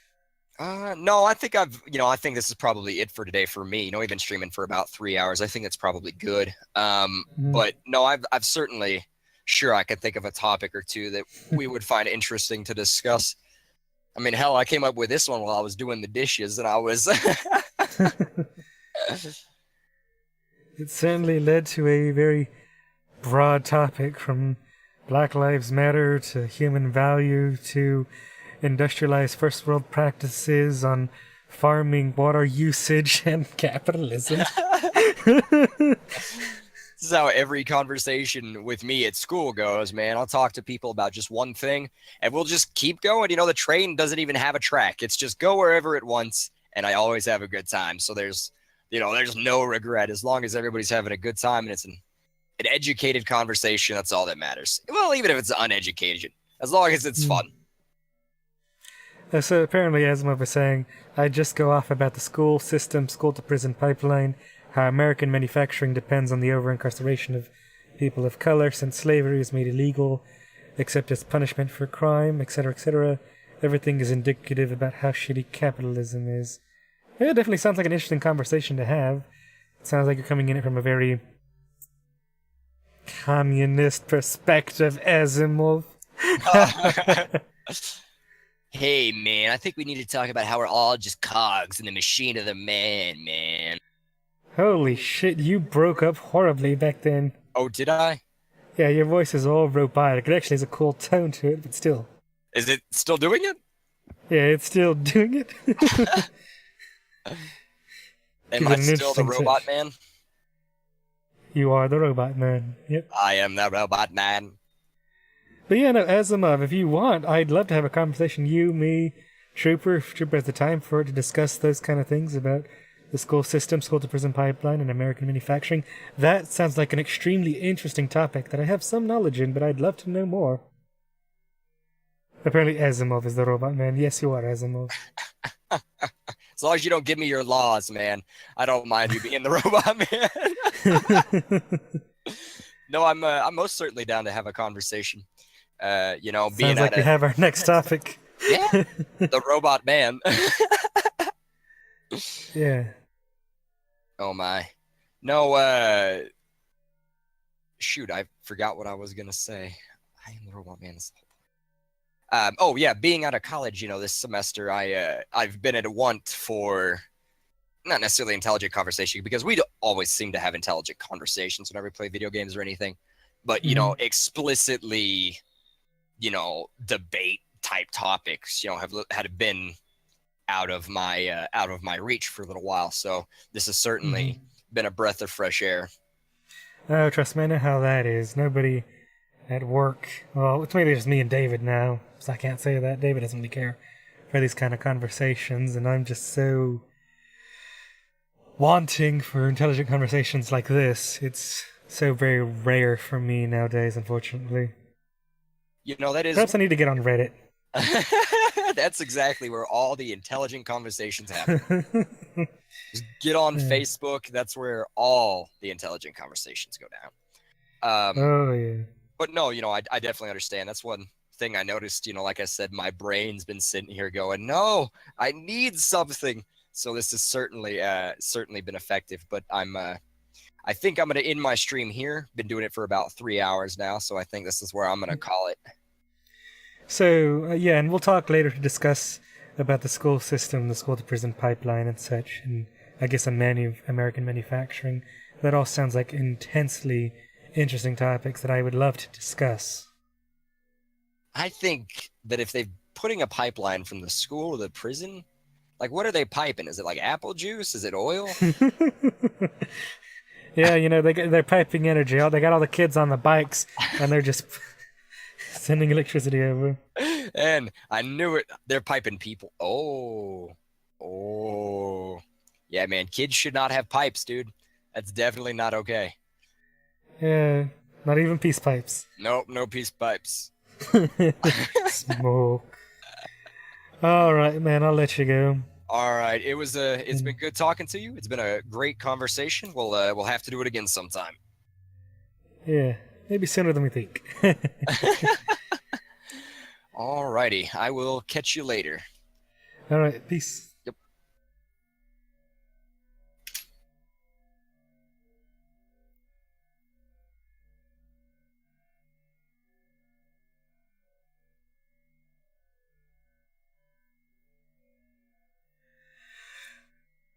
Okay, thank you, ladies and gentlemen, for joining me on our talk show. I guess real topics, real people. I'm still working out a name for it.